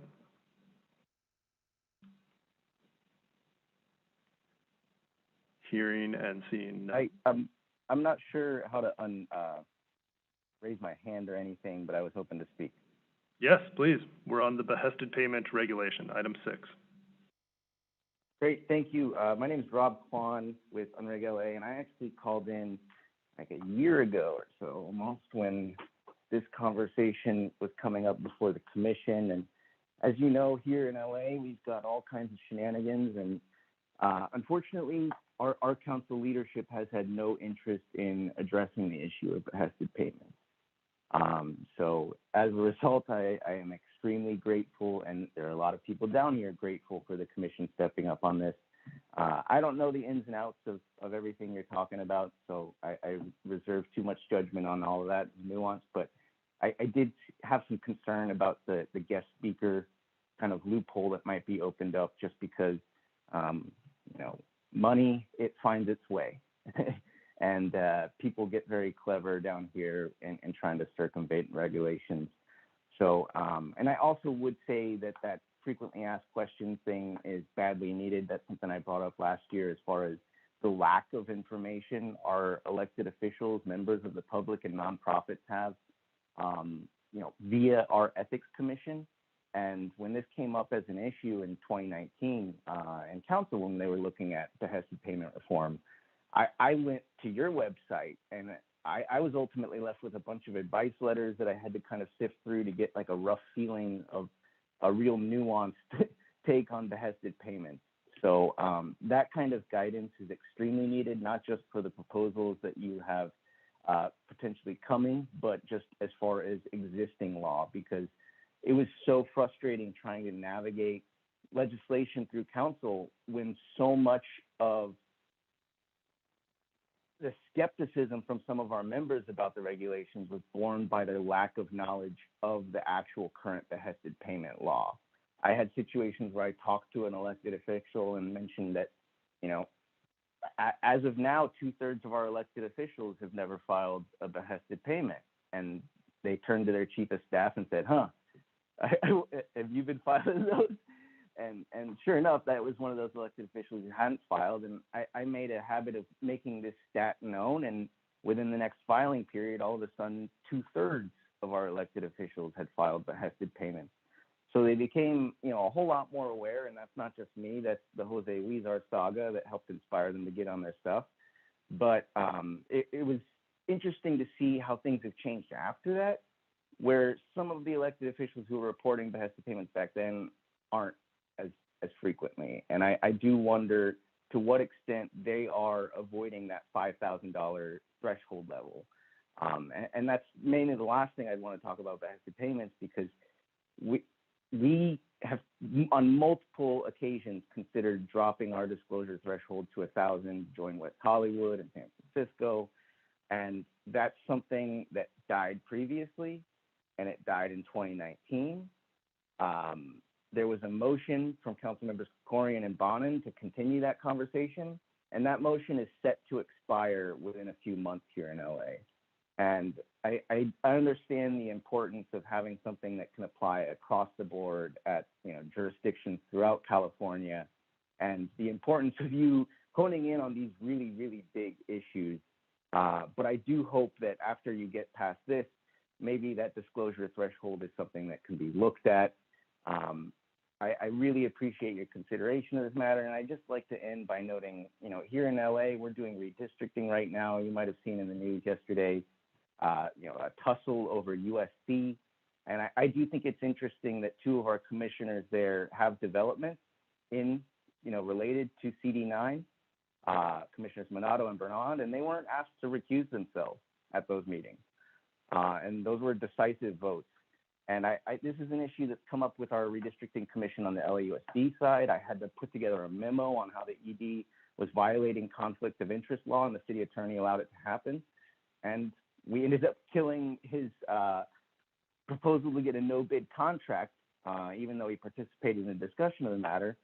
I submitted that memo to the City Council Redistricting Commission, and it was posted, and then it mysteriously disappeared.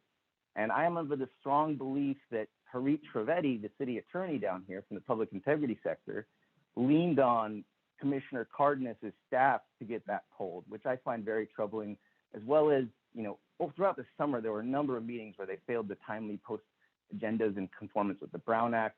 So I just have some really big concerns about appreciate your concerns, sir. Your time has expired, though. So thank you very much for. Thank you. Do we have any additional public comment on item 6? Hearing and seeing none, at this point, Ms. Harrison, I think the commission has given you pretty clear direction on the revisions we would like to see. So I propose that we now essentially suspend our consideration of item 6, and we'll come back to that at the end of the agenda after you have an opportunity to provide those red line edits to us, and we'll vote on it at that time. Thank you very much. Thank you. I have a comment to Commissioner Wilson? I just want to have a follow-up comment, for anyone who was listening to, the discussion and the public comments. If you don't know the context, I think individuals were drawing conclusions when they made public comments and making, at a minimum, veiled accusations without offering facts and details. So, Commissioner Cardenas is one of our commissioners, and for the public comment to be directed at him without specific examples, I just think was not appropriate. And that's just my own individual opinion. Thank you. Appreciate that. Noted, Commissioner Wilson.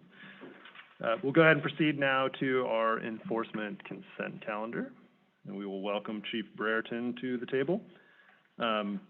We have 3 items on the enforcement consent calendar. I know I would like to pull item 3 in the matter of Charles Grace from consent for separate consideration. Do commissioners wish to pull either of the 2 remaining items for separate consideration? All right. Good morning, Ms. Brereton.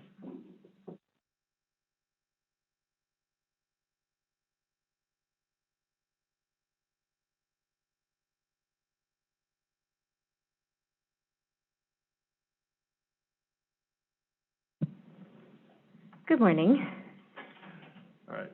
Why don't we begin with items 4 and 5, the matters that are going to remain on consent. Did any commissioners have questions or comments for Chief Brereton on items 4 or 5? Commissioner Wood? Thank you so much for your work on this, Chief Brereton. Oh, I've got an echo. I just have a question on item 5, Mr. Devin Mathis. I'm wondering what the relevance was that the gift was from an employee that Mathis had authority over. That I didn't see that in the law governing this, and so I was curious as to why that fact was in there. Thank you, Commissioner Wood. We felt, pardon me.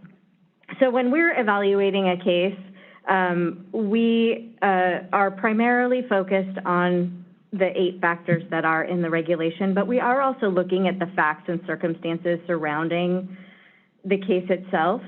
To have received a gift from an employee, it seemed, we wanted to express that fact in this stipulation because he had control to a certain extent over the person, and we felt that that was an important aspect of the story to tell as part of this.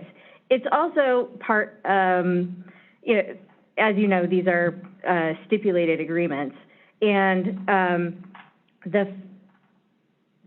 it's part of the story, too, that Mr. Mathis didn't quite understand that it wasn't included in the exceptions because he had a close relationship with the person he received the gift from. So, so under both of those circumstances, it was important to include that as part of the story.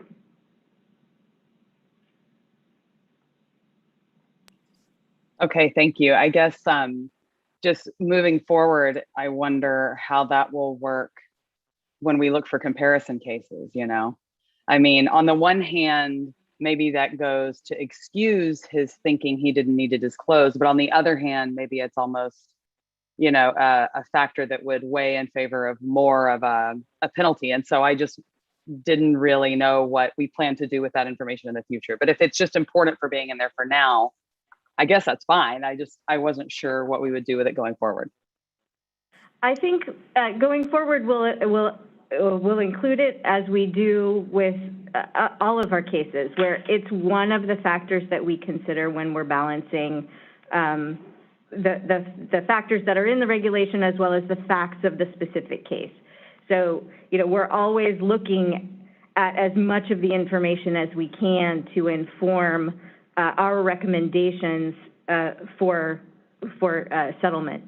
So, so yes, we will use this to inform us with other cases. Whether this kind of situation comes up again, it may or may not, but we would still be balancing all of the factors regardless of whether that is included in a future case. Thank you, Commissioner Wood. Did any other commissioners have questions or comments on items 4 and 5? Commissioner Baker? Thank you. I guess that this one is in follow-up on item number 5. I appreciate the good question from our colleague, Commissioner Wood. It prompts me to ask another question, because again, if the relationship between the official and the person from whom the gift is coming, in this case a staff member, is relevant and we put it in here, is it, you know, for me, they stipulated to this, so I have less of a concern that that point is there, because it is through a stipulation that they both agreed to have this language in here. But, for example, were they friends? And is that something that we would note in a stipulation? Have we ever done that, where two people are longtime good friends, or they're just very good friends, which often happens in the case of officials and their chiefs of staff? Not always, but often. Is that something that we would note in a stipulation, in addition to the fact that they were a staff member? Because that adds a different sort of tone or color to what we might be trying to get out in the facts. Thank you for your question. I do anticipate that if it were something that were important to an actual, a case that we had, that yes, we would include that information. And again, as you stated, these are stipulated agreements, so it would be, the agreement of our staff with the respondent, making sure that the language is accurately portraying what we're agreeing to. I can't say for sure that it would be included, but I could see that there is a possibility that there could be a case at some point that could be included. And just if I may follow up, I know we have to go by what's in the four corners. So if the question I'm about to ask you somehow takes us out of that, please alert me. But in the course of the investigation, at the time that this housing arrangement was in place, were they friends? I don't think I can answer that question and stay within these the stipulation that is before us. Understood. Thank you. Any other questions on 4 and 5 for Chief Brereton? Hearing and seeing none, is there any public comment on the consent calendar, which today is items 4 and 5? Hearing and seeing none, do I have a motion to approve? So moved. Motion by Second. Commissioner Baker. Do we have a second? Second. Second by Commissioner Cardenas. Ms. Linker? Commissioner Baker? Aye. Commissioner Cardenas? Yes. Commissioner Wilson? Aye. Commissioner Wood? Aye. Chair Matich? Aye. The motion passes. All right. At this time, with my colleagues' indulgence, I'd like to take let's say just a 10-minute comfort break for folks. We've been going almost 2 hours here. So we'll return at about 5 to noon.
All right, we will now reconvene.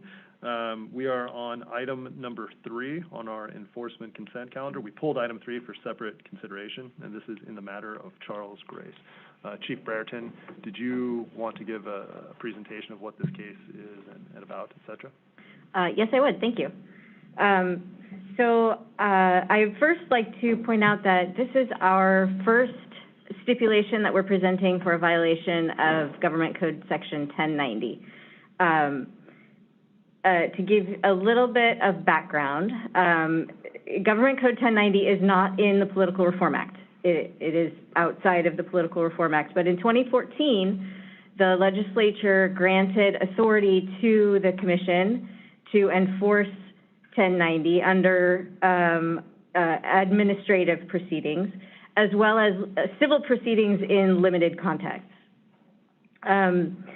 Our agency was also granted authority to give advice. And as far as enforcement matters go, if we are taking it either administratively or civilly, we must have authority from the local DA in writing that we can pursue the 1090 violation. To give you a little bit of a scope, we do have conflict of interest rules in the Political Reform Act under 87-100 and those statutes. 1090 is also a conflict of interest rule, but it is slightly different and has different elements to prove. The most striking difference is that 1090 only applies to contracts. There are no other types of governmental decisions that can be included, whereas in 87-100, our rule under the Act, any kind of governmental decision can be in play. Another difference is the body of law that applies to Section 1090. It was originally codified from common law, and so a large portion of the law that surrounds this is based on case law. There's a lengthy history of Attorney General opinions as well, and now we also have our advice letters through our legal division. For this particular case, this was a joint investigation between our agency and the San Luis Obispo District Attorney's Office.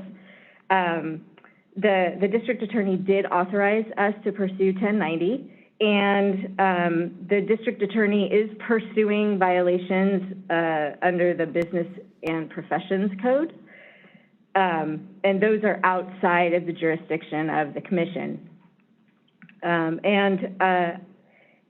As part of this particular stipulation, if the Commission approves the stipulation, the contract that is at issue here will be void as a matter of law.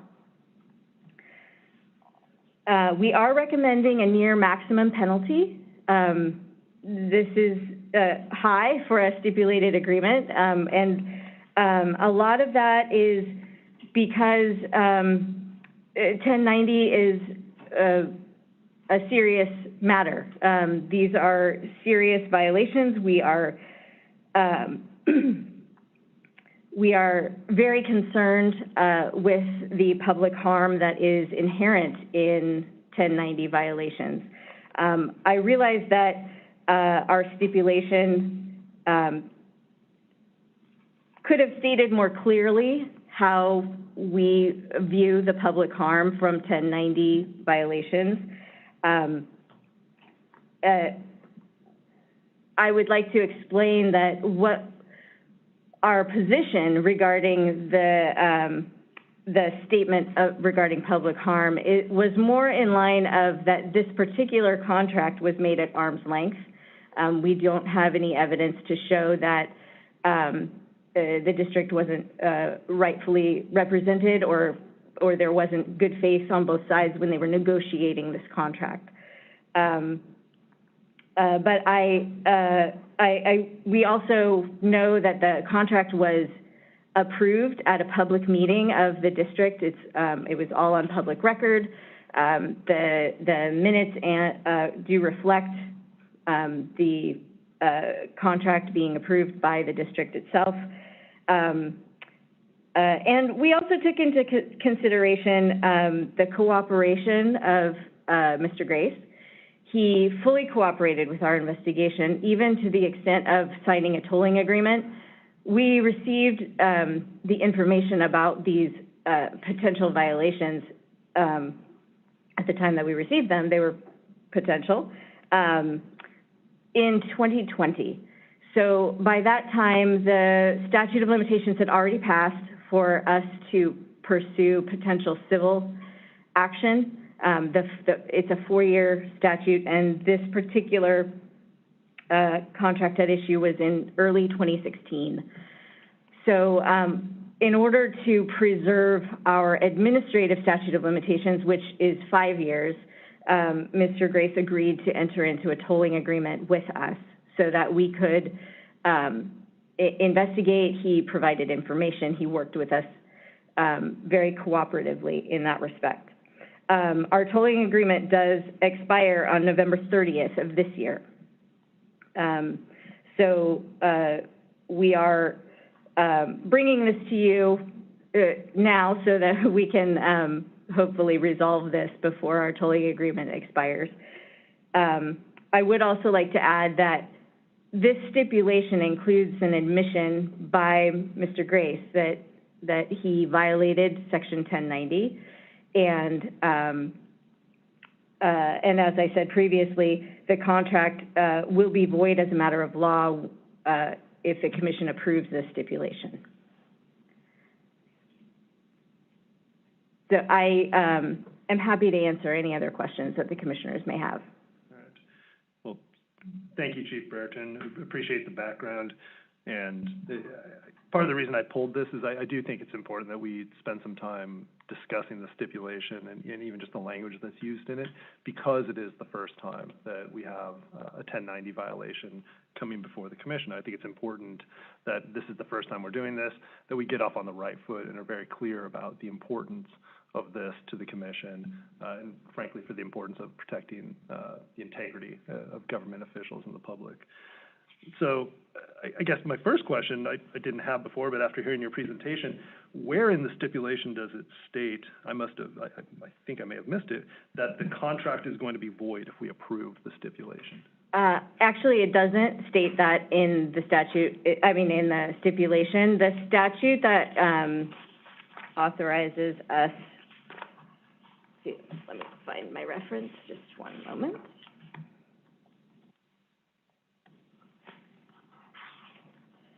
So in Government Code Section 1092, it dictates that whenever there is a contract that violates 1090, it's void as a matter of law.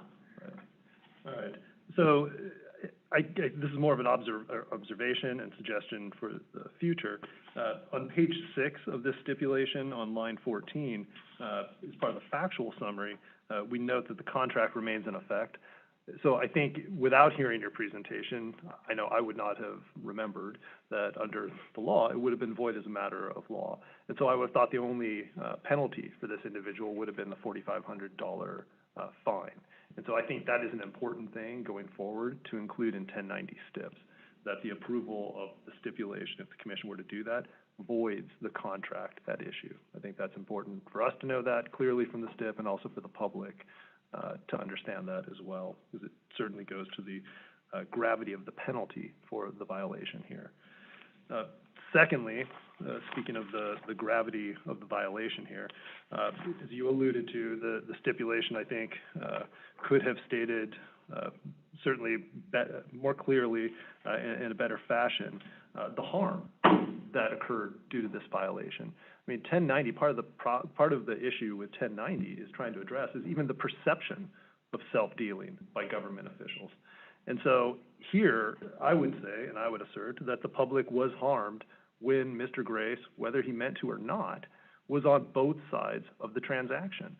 That is the harm. It's a significant harm because it diminishes the public's ability to trust that government decisions are being made for the benefit of the people and not for the self-interest of the public officials involved. That is, I think, fundamental in understanding 1090, and that is not reflected in this stipulation, in particular on page 7.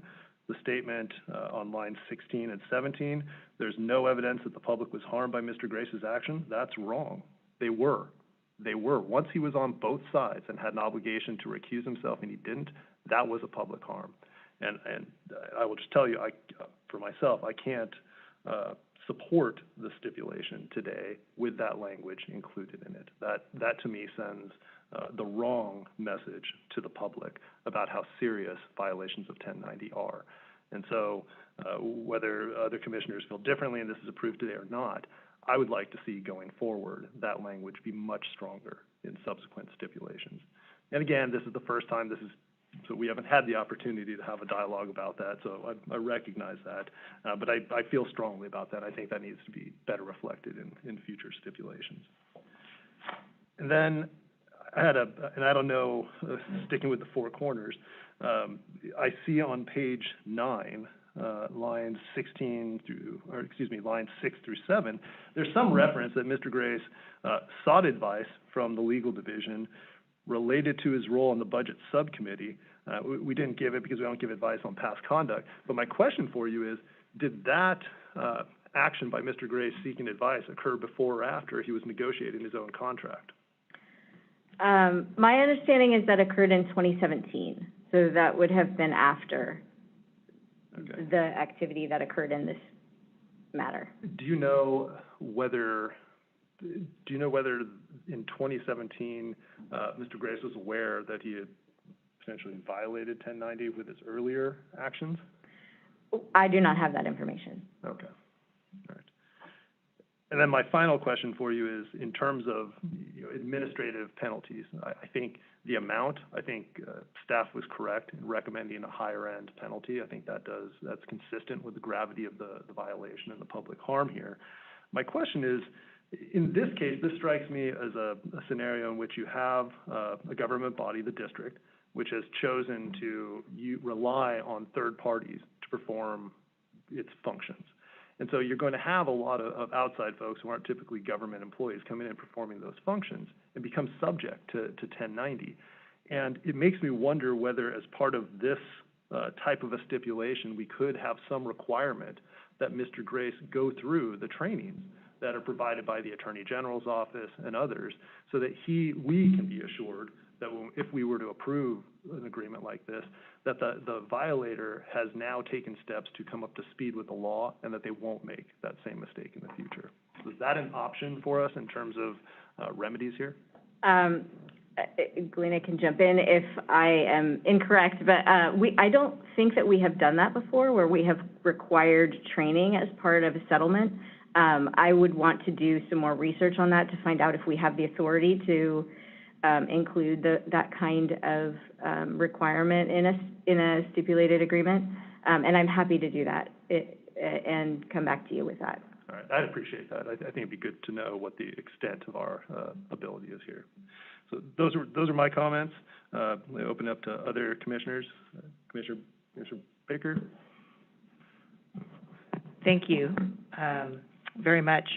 I support all of the points that the chair has raised, and am very intrigued by the possibility of requiring training. And I even, as I read this, I wondered what training was in place. There's a video that we had to take that the Attorney General's site has, that it's interactive and you've got to pass questions on it. And so it's a fairly minimal thing to ask, but hopefully we have the ability to do that. I think the statement that there is no evidence of public harm is why, and even if the answers in response to a couple other questions I have are ones that I feel good about, I will not be supporting this stipulation today because of that sentence. This is such a seminal case for us. I realize it has limited precedential value, but someday we'll all be gone off this commission, and 10 years from now, when the next 1090 case comes up, this might be the only comparable there is on the books. And I think it's important to articulate that. I am mindful of the position that our enforcement team was put in with a statute of limitations, having to act quickly, and that the respondent has allowed a tolling agreement. Despite that, I still think that sentence is one that we really should change. A question I do have, and this goes to my comfort level with the penalty amount. So there are 2 contracts, but 1 count. And we've addressed in the past, in the context of other stipulations, when count, you know, it's if I remember correctly, it's within the discretion of the enforcement team what to have as a count. I'm sure it's part of the negotiations that happens with the party that stipulates. But to the extent you're able, can you explain why this was not a 2-count situation, which then would have made the higher end of a penalty closer to $10,000 instead of $5,000? Yes, because we received this information so late, the 2014 contract was already past the statute of limitations. So we were barred from pursuing any prosecution of that contract. Okay, you did mention the 4-year statute of limitations, but we are able to put that in the record, so that is helpful. There were a couple other points that I wanted to visit with you about. One is at the bottom of page 8, lines 25 to 26, there's a reference that this appeared to be inadvertent. It's one of the factors that you're identifying here. Since the evidence reflects that Grace reasonably relied on the fact that the district had counsel. What are we trying to say there? Is it that if a district counsel gives what may have been not great advice to the district, that the respondent is able to take some, how does that give the respondent a pass? So, and how does that equate to inadvertence? So those are 2 separate questions, I guess. What are we trying to communicate there when I look at how is that inadvertent, and are we saying that you get a pass if the other side of the transaction has not great counsel? Yeah, Advice. just one moment, I want to review No some problem. of the STIP before I You got it. answer.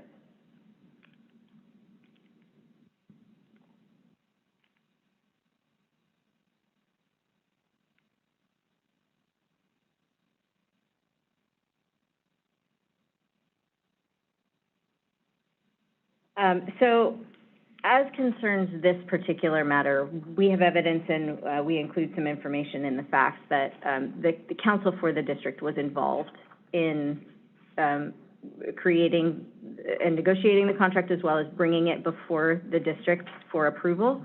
So we, that information is included here because for someone who, I believe Mr. Grace's contention is that he thought since district had an attorney, that if there was a problem with the way that he was going about negotiating, the attorney may have alerted him to that fact, and that was the attorney's job. Whether that is an accurate depiction of what the attorney's role was, we don't know. But we present it here because we don't have evidence to counteract that he knew any differently. Okay. And I have that in mind also because in the stipulation, and I think it is in the description of the it's at the top of page 5, it's in the description of the 2014 stipulation that the counsel, which I think was Whitman, if I'm remembering this correctly, explained increases to the contract payment terms by remarking that apparently the board had already approved. So the facts that are in here don't lend themselves to that particular fact. Maybe the counsel wasn't like aggressively, zealously advocating for their client. It sounded a little bit almost deferential, perhaps, and I don't want to jump to conclusions because it just sounds like they were passing on the information as opposed to giving advice. That's within the 4 corners of the document, which takes me back to my, I guess, a point/question that inadvertence, what do we mean by inadvertence here if we're saying that being aware that the other side has counsel makes the violation here inadvertent? Because to me, he's well aware of what's happening. He's making a contract with an entity that he influences greatly. So I'm having a hard time reaching a conclusion there was inadvertence. Not sure how else we can get there other with the facts that are here. Perhaps for our purposes, it's because counsel existed on the other side and therefore he inadvertently violated. Is that what we're trying to say in the stipulation? I mean, I think that is what is stated here, and, you know, beyond that, I can't offer any other information. That is what we are relying on in this particular stipulation. Well, I appreciate the difficult position that our team was put in for something that is, to borrow language from another context, first impression for us. But given the importance of this, I think it is essential to, as the chair mentioned, articulate in the stipulation what the public harm is. I appreciate in your explanation to us, which is on a video that'll be in the public record in that sense, that we've said we don't think there is zero evidence, but the stipulation says that. And for that reason, I won't be supporting it today and hope that it can come back to us before the end of November. Right. Thank you, Commissioner Baker. Other commissioners have comments, questions? Commissioners Wood or Cardenas? Commissioner Cardenas? I have a question. Who is the general manager of the San Simeon Community Services District? Well, according to, I mean, our stipulation shows that at the time of the activity that is in our stipulation, it was Mr. Grace. That would certainly appear to be the case. I asked the question almost rhetorically because it's my understanding that a lot of people in that part of the state are openly asking that very question. Because Mr. Grace has at different times suggested that he is and that he ain't, depending on what might be convenient at the moment. I'm wondering if this issue is not, and I'm not going to support this stip today. I'm wondering if this stipulation is perhaps not quite as ripe as it could be, because there are other related matters here. Are there not? If we were to receive a complaint or new information about another contract, including amendments or revisions, we can open up another investigation. I don't think it's the best practice for this particular matter to hold it longer.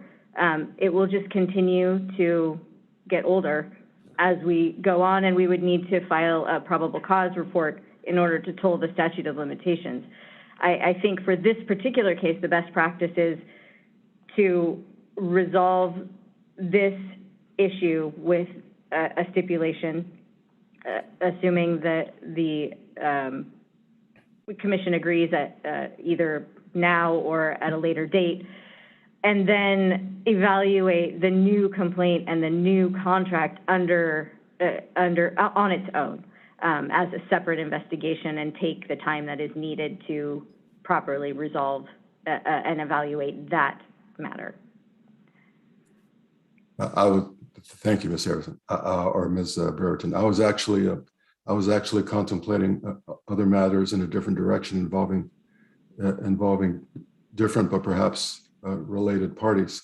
The San Luis Obispo District Attorney filed their lawsuit against Mr. Grace, about 2 or 3 weeks ago.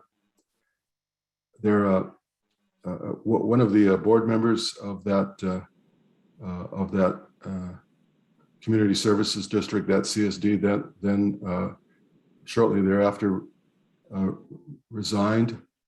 There are public reports suggesting that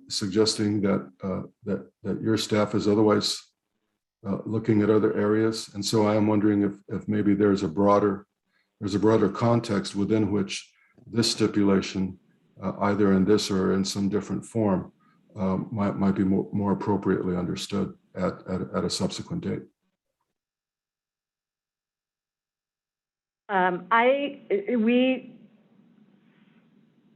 I don't want to divulge information that isn't public, and I don't have the information readily available to me regarding, what matters we may or may not be investigating.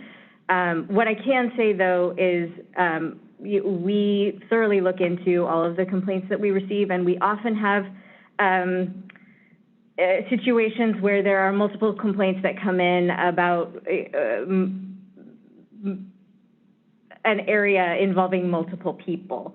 And we will look at each one of those and evaluate them individually to make sure that it's something that we want to investigate or that we should investigate, and then handle each of those cases as is appropriate. And Commissioner Cardenas, I'm just going to hop in here and just remind you that when we're considering these steps, it is very important that we stay within the four corners of the information. I appreciate your point about viewing things in a broader context, but within this discussion of this item, we do need to be mindful of remaining within the four corners.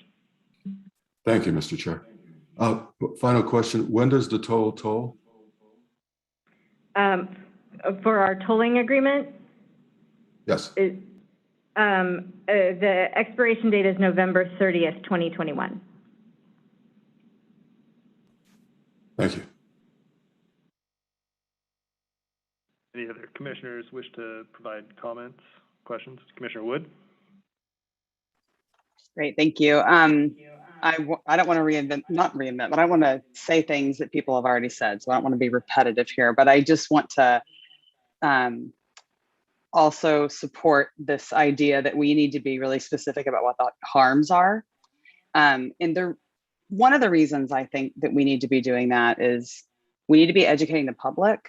And also, when litigants oppose these kinds of regulations broadly, they often do so by saying there's very little benefit to them and you're not establishing a harm. And so if we get the harms in these documents, I think it just helps to kind of bolster the regulations themselves to the extent that we think they're important. And of course, for all the reasons the chair said, this ban on self-dealing is crucial.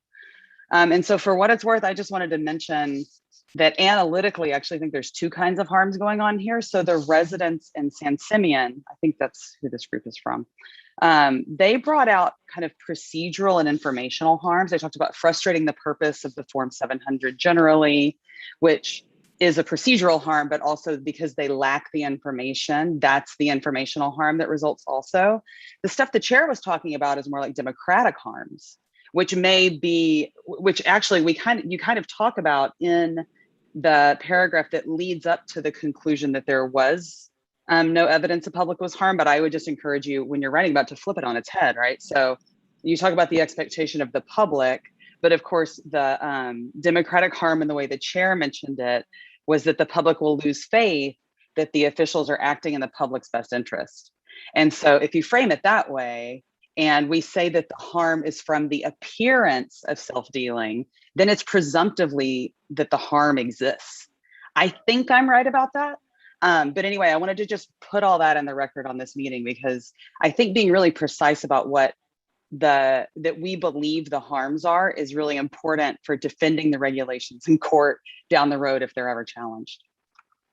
Yeah, I think that's an excellent point, Commissioner Wood. Any other, Commissioner Baker? Thank you. This goes to two things. So we're, a month plus from now is when the tolling agreement expires. Can this body, I'm kind of going to Mr. Cardenas' points that he's referenced. You mentioned there needs to be a complaint that gets filed. Some people can file a complaint for other acts that they think may be relevant, either in this instance or something similar with these actors or others. But can this commission also initiate its own investigation in a 1090 setting, similar to what they can do in the campaign finance area? It would need to be following the 1090 rules. So we would need to reach out to the local DA and request authorization to investigate for a 1090. Yes, you did say that. Okay. Thank you for that. You're welcome. Any other questions, comments? All right, this time we'll go ahead and open it up to public comment. We are on item 3 in the matter of Charles Grace. Do we have any public comment?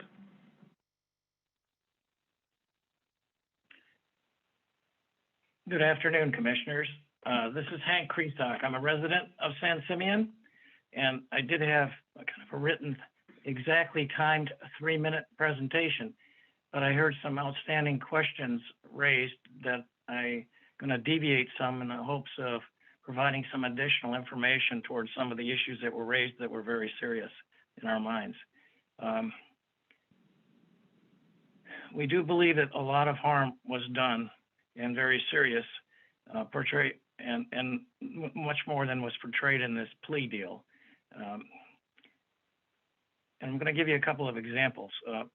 I don't know which commissioner raised the question about who is Charles Grace, the San Simeon CSD General Manager, but that issue, many of us have been raising month after month, because it turns out, and now made public, in the district attorney's filing in the Supreme Court, or Superior Court rather, is that he and his attorneys have denied that he was ever the general manager of San Simeon.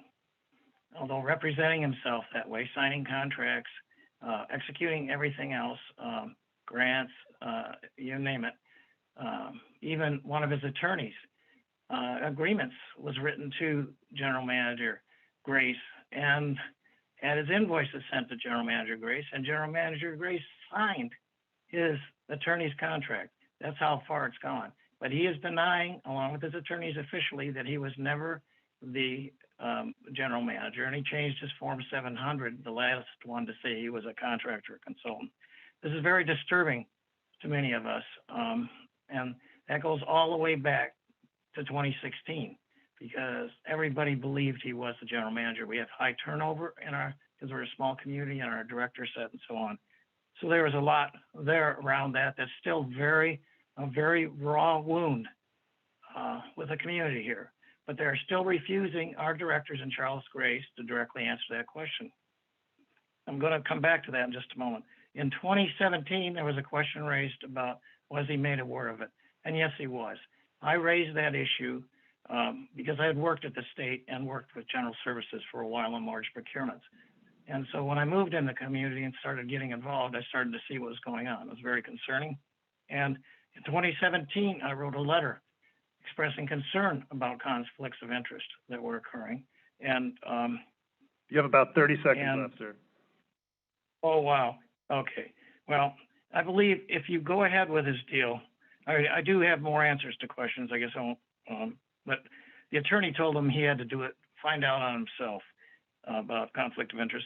So summing up, if you do this STIP deal proceeds, you get caught violating. Think about what you're setting as a precedent. You get caught violating Section 1090 for self-dealing, no big deal, pay a small fine. And what they did last week was they amended his contract just slightly so that now he's got a slightly less illegal and conflicted contract. And they've named the company, Grace Environmental Services, as the general manager, an officer of our district. No person was specified. These are the kind of games that are being played here, and making, I think, really defeating the entire Form 700 as well as the Section 1090. These are really serious things that you're not aware of. Thank you, sir. That have occurred and that are occurring. Okay, my time's up. But if you have any additional questions on my cost analysis, I'm available to answer. Thank you. Thank you, sir. Appreciate your time and your comments. By the way, I was threatened over that letter, and that's in the DA's. That's in the DA's #1 cause of action out of the 9. Appreciate your comments, just sir. So you know that. Thank you. Thank you. Do you have any additional public comment on item 3?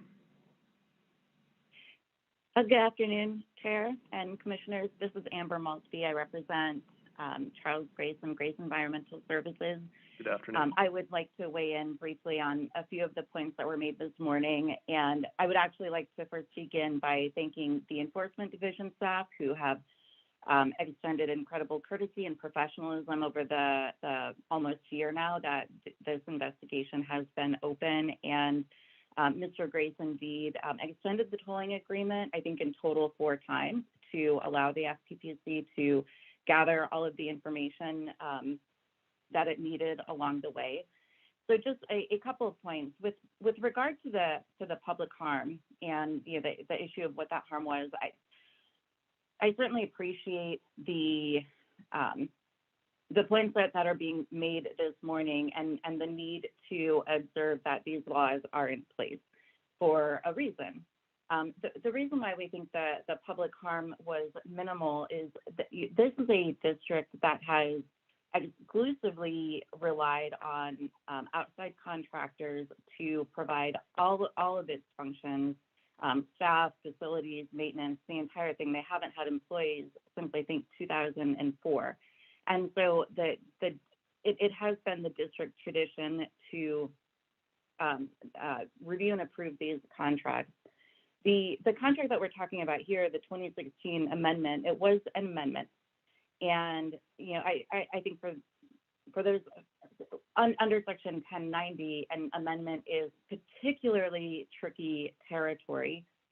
And especially for a person who is not sitting on the board of directors, and in this case is the only, contractor of Mr. Grace's nature, GES's nature. And so, at the time that the contract was voted on, if you look at the facts of the stipulation, what he did was he didn't step down and say, I'm speaking on my own behalf. He didn't change hats. And so, we think that that's fundamentally different than somebody influencing the board of directors to, squirrel a contract to their own benefit in a sort of more, like nefarious way.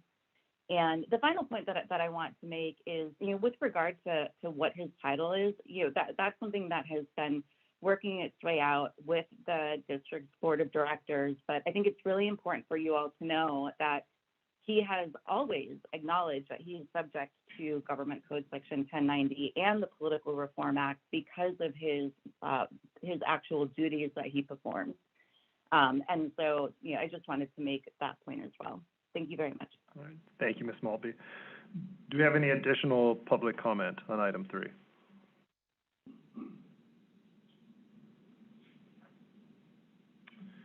Hearing and seeing none. At this time, I would make a motion to reject the stipulation in item 3 and direct enforcement to, at a minimum, negotiate new language in the stipulation, making clear what I think is significant public harm that was caused by Mr. Grace's violation of 1090. I appreciate the position enforcement was placed in. I know we've talked about that. I appreciate Ms. Maltby's comments, but at the end of the day, there was clearly, in my mind, a public harm here, a significant public harm. That's the point of 1090, and that needs to be, for my purposes at least, needs to be reflected clearly in the stipulation.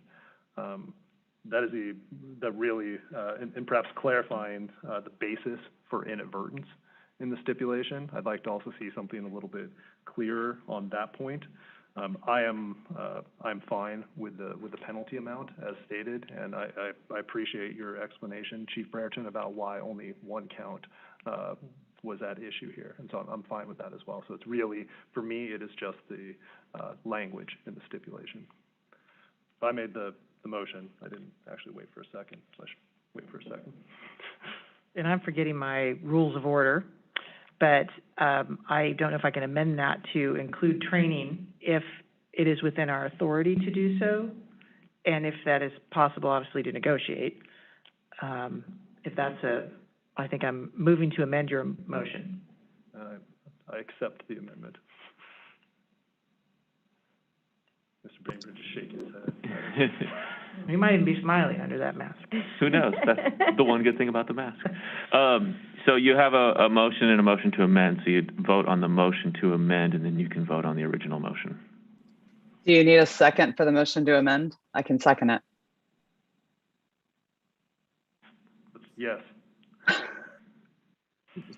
All right. Motion to amend by Commissioner Baker, second by Commissioner Wood. Ms. Linker. Commissioner Baker? Aye. Commissioner Cardenas? Yes. Commissioner Wilson, Aye. Commissioner Wood, Aye. Chair Matich. Aye. The motion passes. All right. Can I second your motion? There we go. Commissioner Baker, Aye. Well, discussion on the motion now. As amended by the, As amended Prior by vote.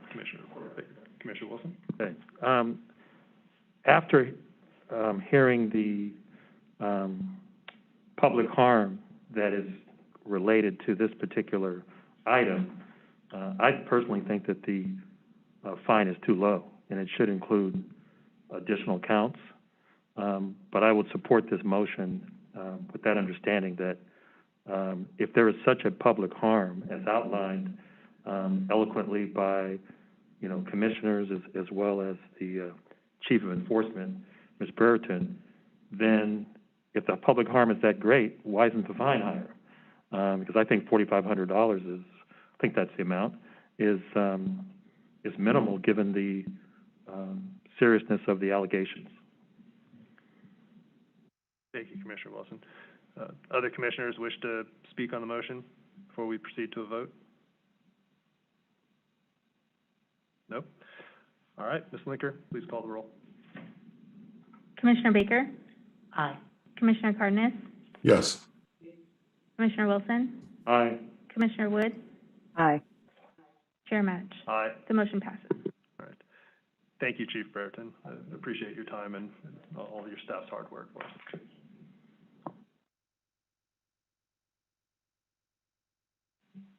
All right, we'll now proceed to item 7. That's our committee updates. We did have a Law and Policy Committee meeting, and we discussed the Behested Payment regs, which we spent significant time discussing earlier today. So, Commissioner Baker, anything else you want to draw attention to on item 7? No, thank you. All right. We'll move then to item 8, our legislative development plan.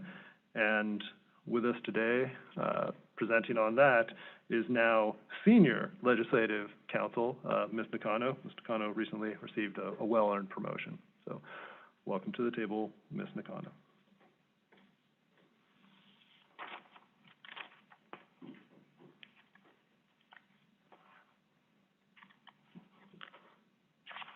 Thank you, Chair Matich. And good afternoon, Commissioners. So I'll start this update today looking backward, and I'll give a brief summary on how this legislative year went, and then I will turn forward to concepts for next year. Last month, I reported on the 5 PRA-related bills that were passed by the legislature, all of which were commission-sponsored or commission-supported. The governor signed all 5 of those bills, and they will take effect on January 1st. The legislature is on interim study recess until January 3rd. Staff has been working on legislative concepts for next year, and I'll go over those ideas today. Before I do that, I wanted to give the Commission a general idea of what the next couple months will look like during this recess period with regard to our legislative program. Through November and December, staff will develop the legislative concepts that the Commission approves today, and I will work with legal staff to draft bill language. I will open up conversations with potential authors and interested parties also during these months, and those efforts will really ramp up once we have language towards December. Now I'll move on to the legislative concepts for 2022.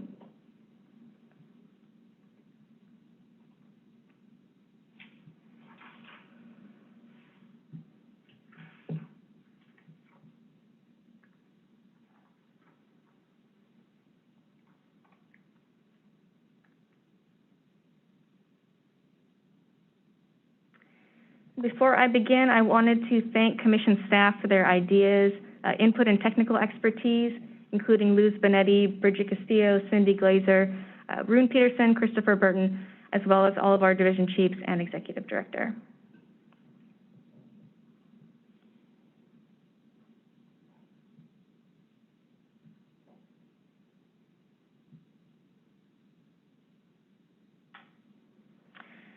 First legislative concept comes from the recommendations of the Commission's Digital Transparency Task Force, which wrapped its work up this past July.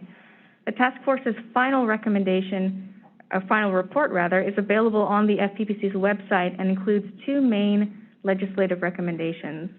The first would create a state archive for digital political advertisements for the purpose of increasing transparency on the content of digital political ads, as well as who paid for them. The second recommends that the legislature commission a study essentially on what styles of disclaimers on digital political ads most effectively provide the viewer with information about who paid for the ad. The Law and Policy Committee heard these ideas last week and articulated at that time that they would advise that these two ideas be taken up separately so that they wouldn't at least necessarily be in the same bill. The second concept will be familiar as it is an AB 775 by Assemblymember Berman from this past legislative year. It would require a candidate or committee to obtain affirmative consent before enrolling a person in automatic recurring contributions. I spoke with staff on the bill late last week and can confirm that Assemblymember Berman still intends to take this bill up as early as possible next year. I can also confirm that no early or other special deadlines apply to the bill. For two-year bills that are still in the first house, their house of origin, there are some January deadlines that apply to get the bill moved to the second house.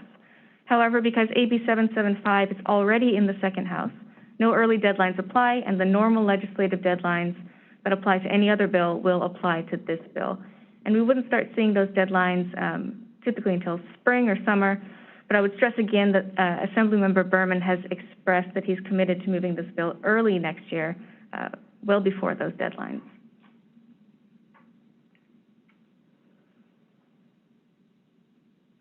This third concept is also one that the Commission has discussed before. This is increasing transparency of lobbying activity through better and more informative reporting, as well as shifting the duty to conduct lobbyist audits from the FTB to the FPPC. For improving reporting, staff is looking at adding to what information is reported, such as the names of those lobbied, a description of the specific lobbying interest lobbied, and the payments received for lobbying.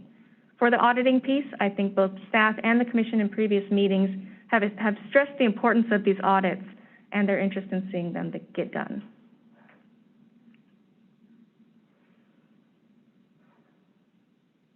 This concept will also be familiar. It was an AB 975 this past year. This proposal would require a Statement of Economic Interests, also referred to as an SEI or Form 700, to be filed with the Commission using the Commission's electronic filing system. And this would apply only to public officials for whom the Commission is the filing officer. This has a number of important benefits. Beyond modernizing the Commission's filing procedures, this proposal would also save staff time and other Commission resources, and would increase transparency by making sure that all of the SEIs are searchable.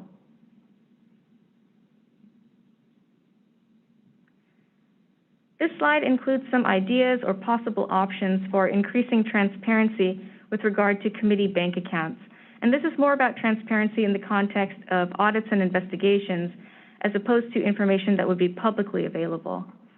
These ideas are essentially designed to enable Commission auditors and investigators to access necessary bank account records and to increase the efficiency of audits and investigations by requiring clearer designation of committee bank accounts. The long-arm statute would provide better access to out-of-state committee bank accounts. The alternative to this would be requiring that committee bank accounts be at an office of a financial institution located in California. But we received some feedback from stakeholders that the long-arm statute would be preferable. Number 2 on the slide would require committees to label their bank accounts so that the purpose of the account is in the name of the account. Number 3 would require committees to disclose their committee bank account numbers to the Commission. This wouldn't be public information and would only be used by the Commission. And number 4 would require at least 2 people, likely the committee treasurer and the candidate or the assistant treasurer, to be authorized signers on the committee bank accounts. And this is really about making sure that there is someone available who has direct access to bank account records. Currently, typically only the treasurer is an authorized signer, which means that only the treasurer has the ability to access bank account records and statements directly. This becomes a problem when the treasurer is unavailable or unresponsive. Our auditors and investigators run into these situations, which can result in obtaining incomplete records, as well as delays in the auditing and investigation processes. Our auditors have noted that even if a candidate, for example, wants to directly access their committee bank account records, they're unable to do so if they are not authorized signers. This next concept relates to public agencies and campaign communications, and the main purpose of this proposal would be to clarify the rules relating to what kinds of communications are allowed and what kinds cross the line into campaigning when the communication identifies a candidate or ballot measure and was funded with public money. So the main purpose of this is to add clarity for state and local agencies about what kinds of public communications cross the line into impermissible campaign activity.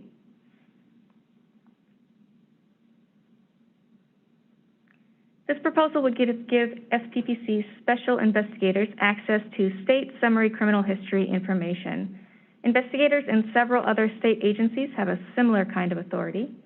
Staff is seeking this authority to aid investigators in more effectively and efficiently researching individuals under investigation, contacting witnesses and respondents, and protecting investigator safety in cases where the investigator may be meeting with an individual in person. The need for this next proposal arose once the gift limit was raised from $500 to $520 at the beginning of 2021. The Act currently requires the gift limit to be raised once every 2 years, and the 2021 raise resulted in the gift limit now being higher than the income threshold for conflicts of interest. So this means that there can now be situations where a person can legally accept a gift even though that gift would create a conflict of interest under the Act. Staff believes that for consistency, the gift limit should not be higher than the income threshold for conflicts of interest, which has been the case up until the beginning of this year. The last slide has some more minor changes to campaign advertisement disclosure and display requirements.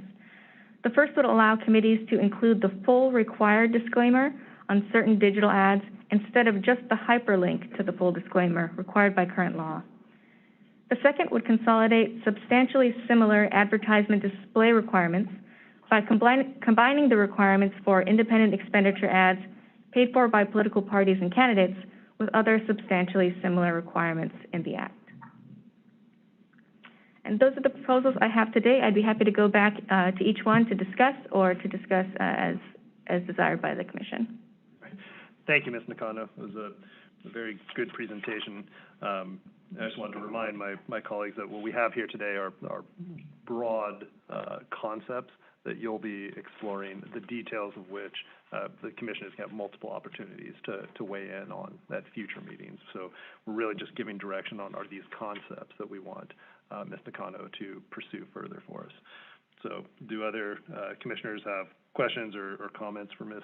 Nakano on the concept outline?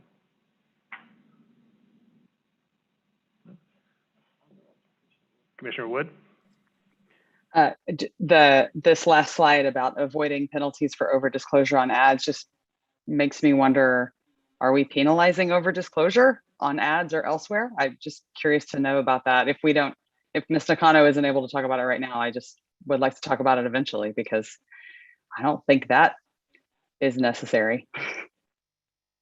Yeah, maybe Ms. West can chime in on that one real quick. Sure, yes. Galena West, Executive Director. So basically, this is where it is perceived as a violation, and enforcement doesn't prosecute these currently, but we would like it to not be a violation so we don't get complaints on it and we don't get ad watch submissions. And so we'd like it to make common sense and make sense. So that's the reason for the proposal. Perfect. Thank you very much. Thank you. Thank you for the summary and looking forward to seeing how this all plays out. I've one's more of a comment and a question. I'll start with the question. And I didn't ask this in Law and Policy last week. It occurred to me more recently. We went through a recall process where our agency received many, many requests. I'm sure we received many either inquiries, advice, complaints related to recalls, not just at a statewide candidate level, but even at the local level.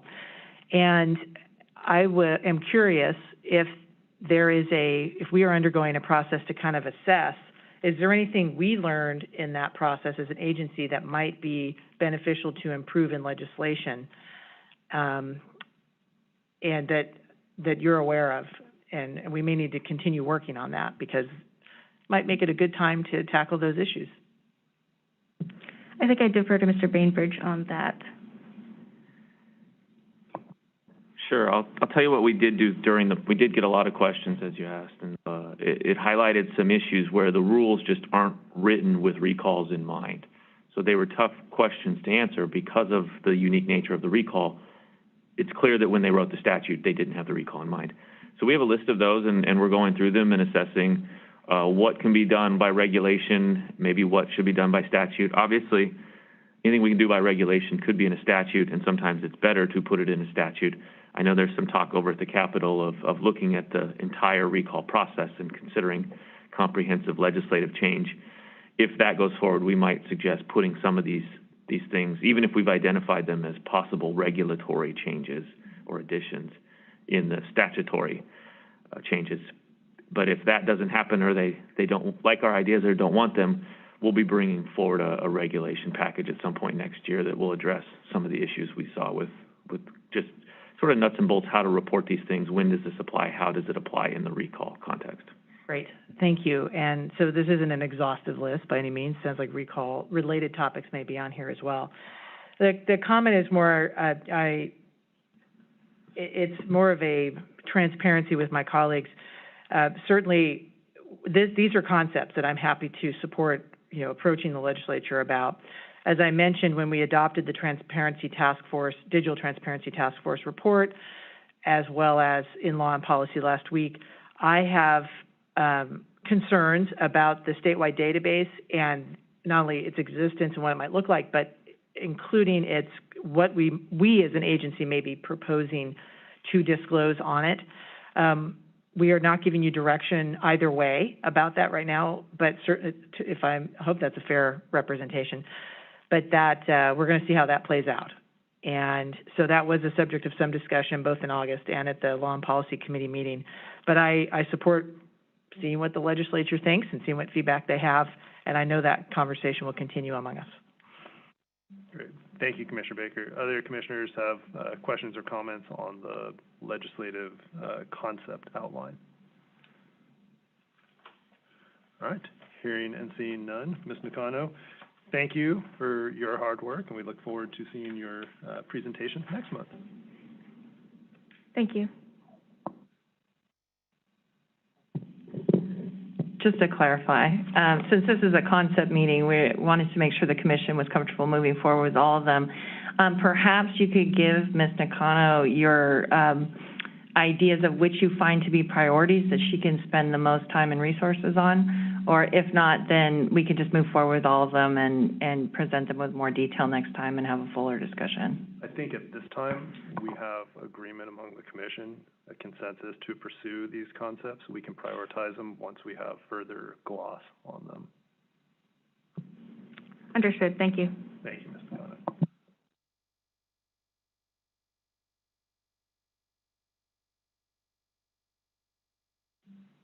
All right, let's move then to executive staff reports. We can welcome back Chief Brereton.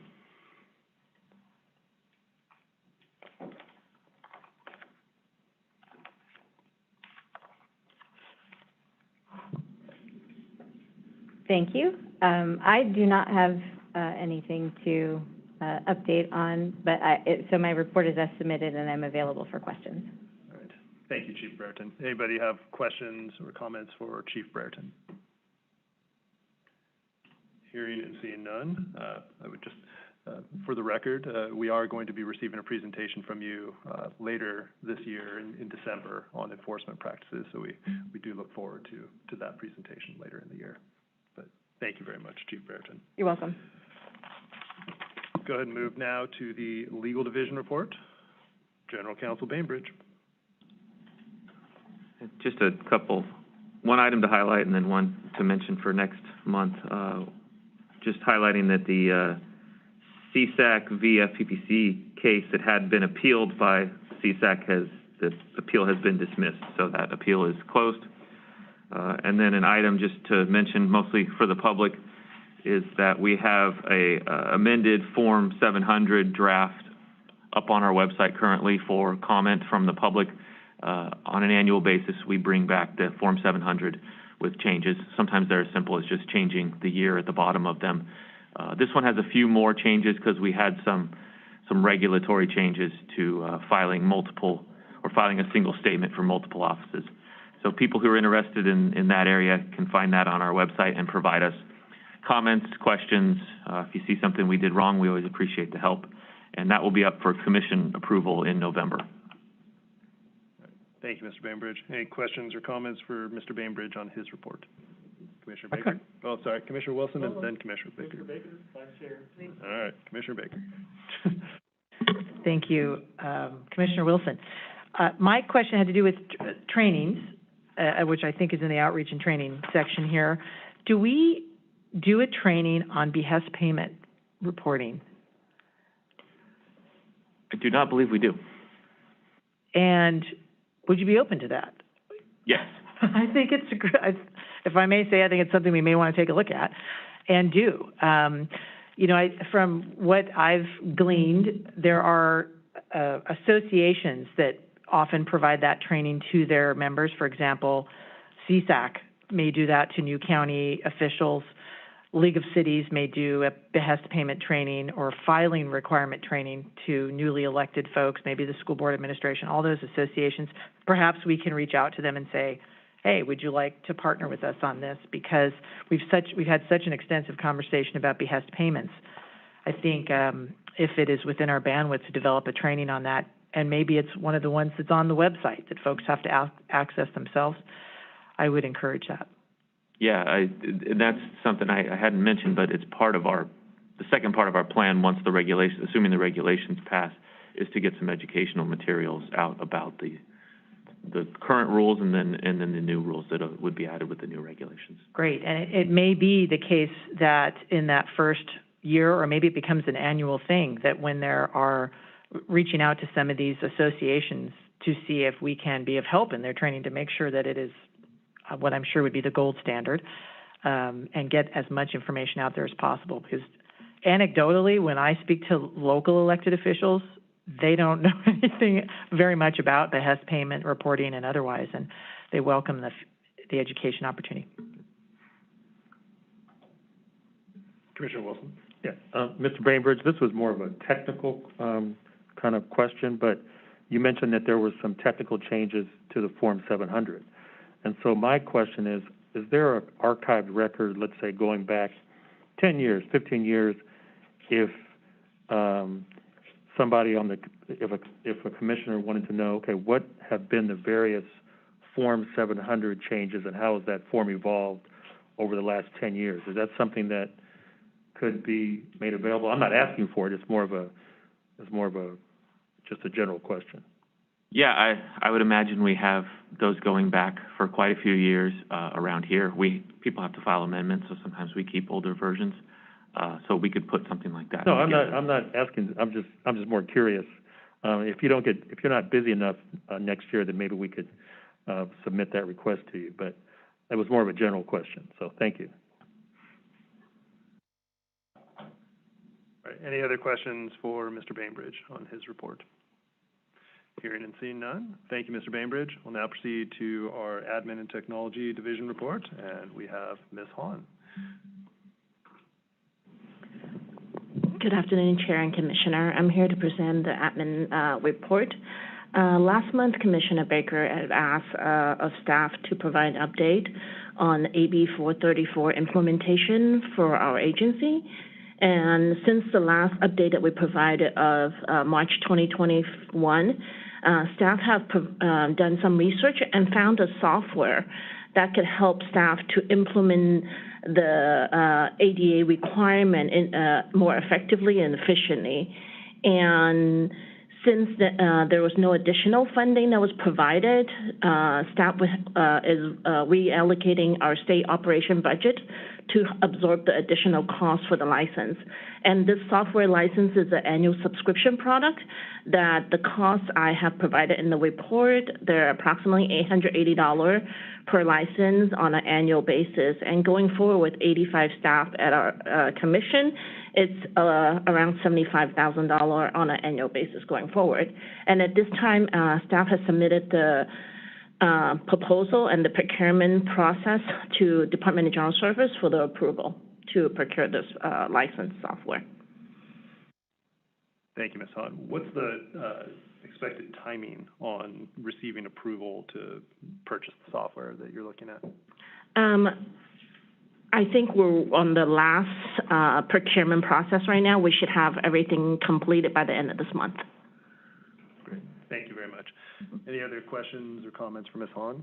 I just want to say thank you for being diligent on this and working at it. There's agencies that did not take this approach. They just took a lot of their documents down, which goes completely against the idea of public transparency and accessibility, which was the purpose of the bill. I know it is an expense. It is a lot of effort, but it is to create complete access for those with different abilities to the materials on our website. So I thank you for that, and I appreciate hearing the update when it's ready next time.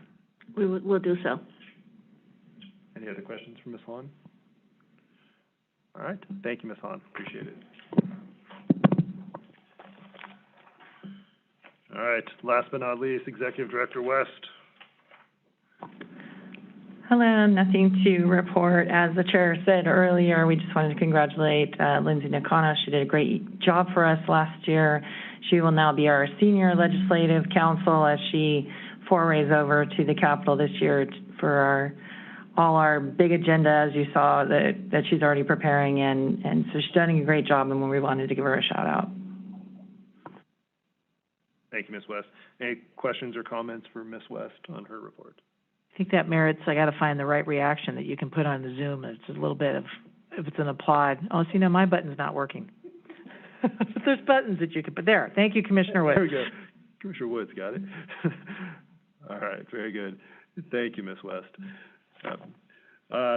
Before we proceed to item 10, we need to return to item 6, and those are Behested payment regulations. And so I see Ms. Harrison, which I think is a sign that we have red line versions consistent with our prior direction.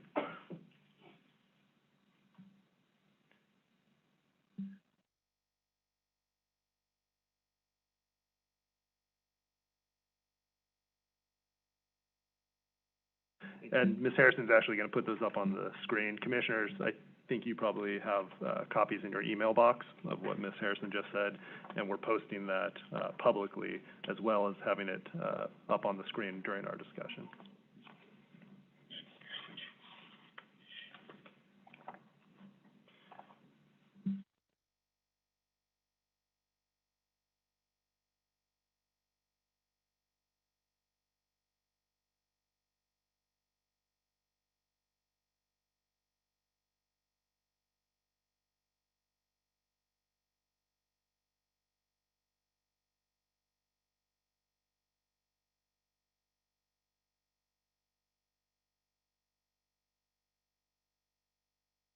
Ready when you are, Ms. Harrison.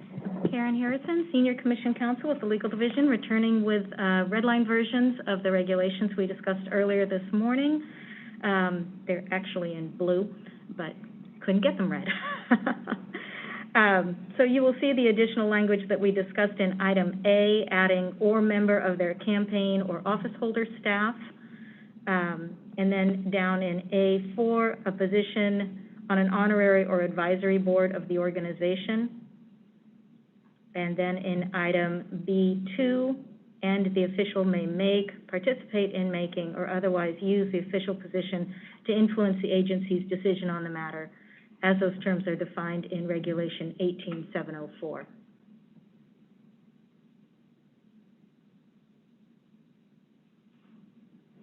Do you want me to keep going through each regulation, or did you want to Let's go ahead and start with, let's go ahead and go through each regulation. All right. So some more screen sharing. Let's see. I think I stop share and reshare. Okay.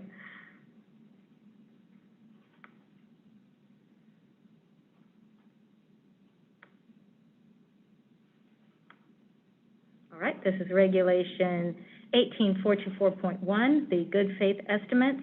And there it's just a simple change in subdivision B, line 12, substituting official for the term payee.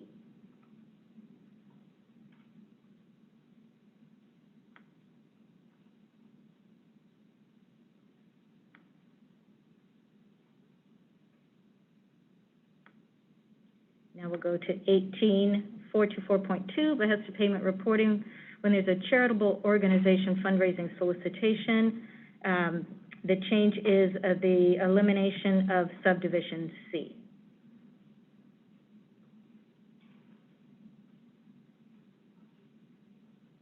And now I will pull up the last regulation.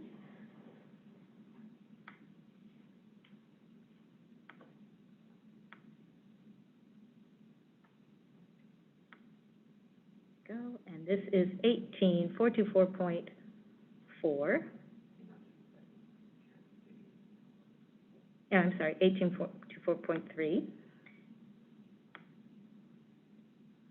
These are Behested payments involving donor-advised funds with the addition in subdivision A, item 3, line 16 and 17, to address when the official is aware that there's an anonymous donor and but is provided with the donor's advisor name. Excellent. Thank you, Ms. Harrison.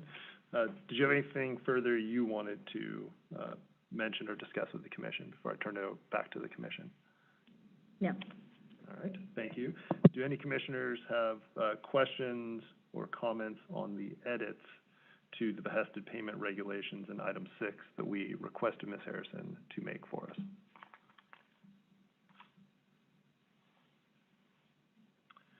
Hearing and seeing none, we've been considering additional regulation in this area. It seems like for a very long time now, and we set out with the goal, some very simple goals, and that is to improve transparency around Behested payments and to try and make compliance with Behested payment reporting obligations easier.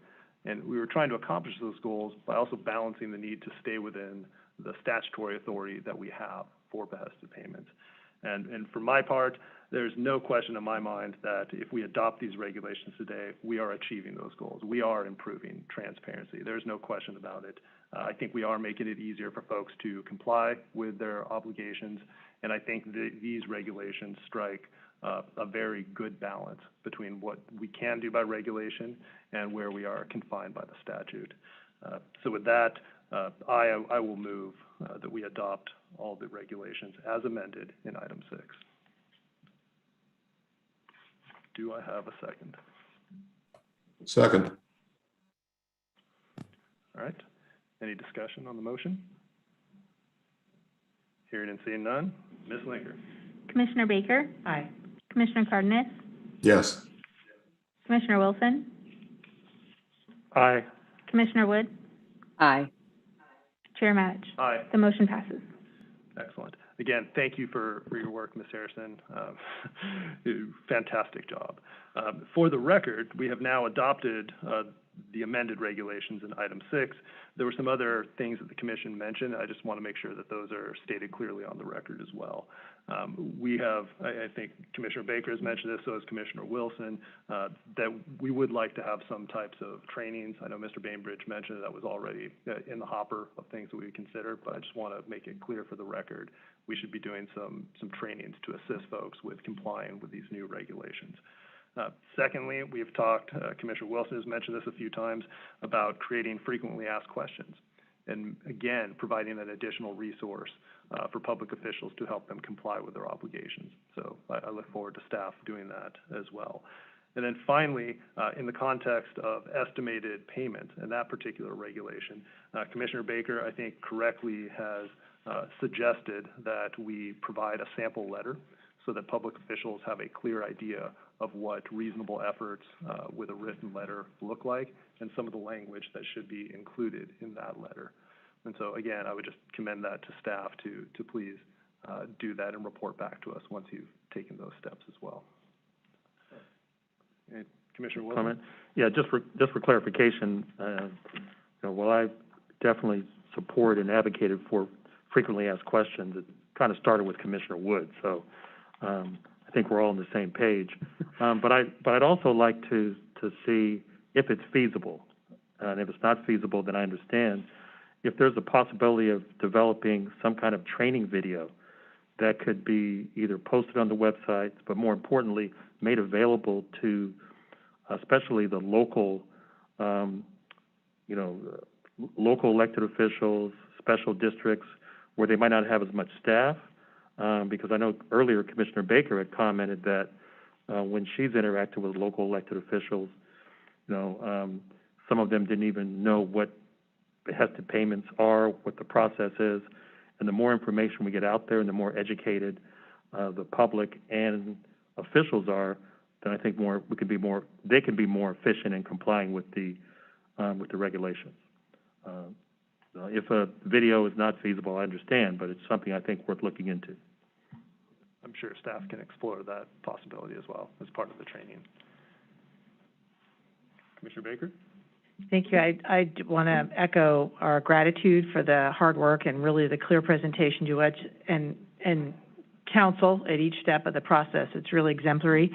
But I also want to add 2 points, if I could. We've already talked about Commissioner Cardenas' excellent point about how we're going to deal with salaried employment, consultants, contractors, whatever, but that we bring that at our earliest opportunity possible to law and policy. And that also maybe 1 year from now, we may get a retrospective, a report from your team on how it's going, what we've learned, the kind of questions that we get from folks, and how to apply it to give us feedback on how this is working. Thank you. Great point. Great point. So we can return to that next year after the regs have been in place for a little while. I think that'll be useful. All right. Moving then to our final item today, item 10, commissioner comments on future agenda items. Do any commissioners wish to express views on future agenda items? And Commissioner Baker? Thank you. We have referenced, in fact, Chair, you did this earlier, that in December is going to be a good report from our enforcement director and team. And throughout the time that I've been on the commission, there have been several opportunities where we've said, and particularly in the last few months, I'd like to hear more about that in the December report, that December meeting. And I was wondering if in November we can kind of get I don't know if it's a list or a preview of that, so we are, in fairness, able to provide our enforcement team with then plenty of time if something has occurred to us to do. And if we have any ideas, there's no reason why we have to hold back now. We can provide that to you in advance. But if in November we cover that just briefly, not the report itself, but just some of the topics, so that our enforcement team, I'm sure is already working on a lot of them, isn't expected to do it on the fly in December if something wasn't covered. Yeah, I think that would be a good idea. Just I would express it as simply a list of the topics that Chief Brereton intends to present on in December, so that if there is something else in addition, perhaps, that the commission would like covered in that meeting, we can express that at that time. And hopefully you'll have enough time to accommodate us. So, any other comments under item 10?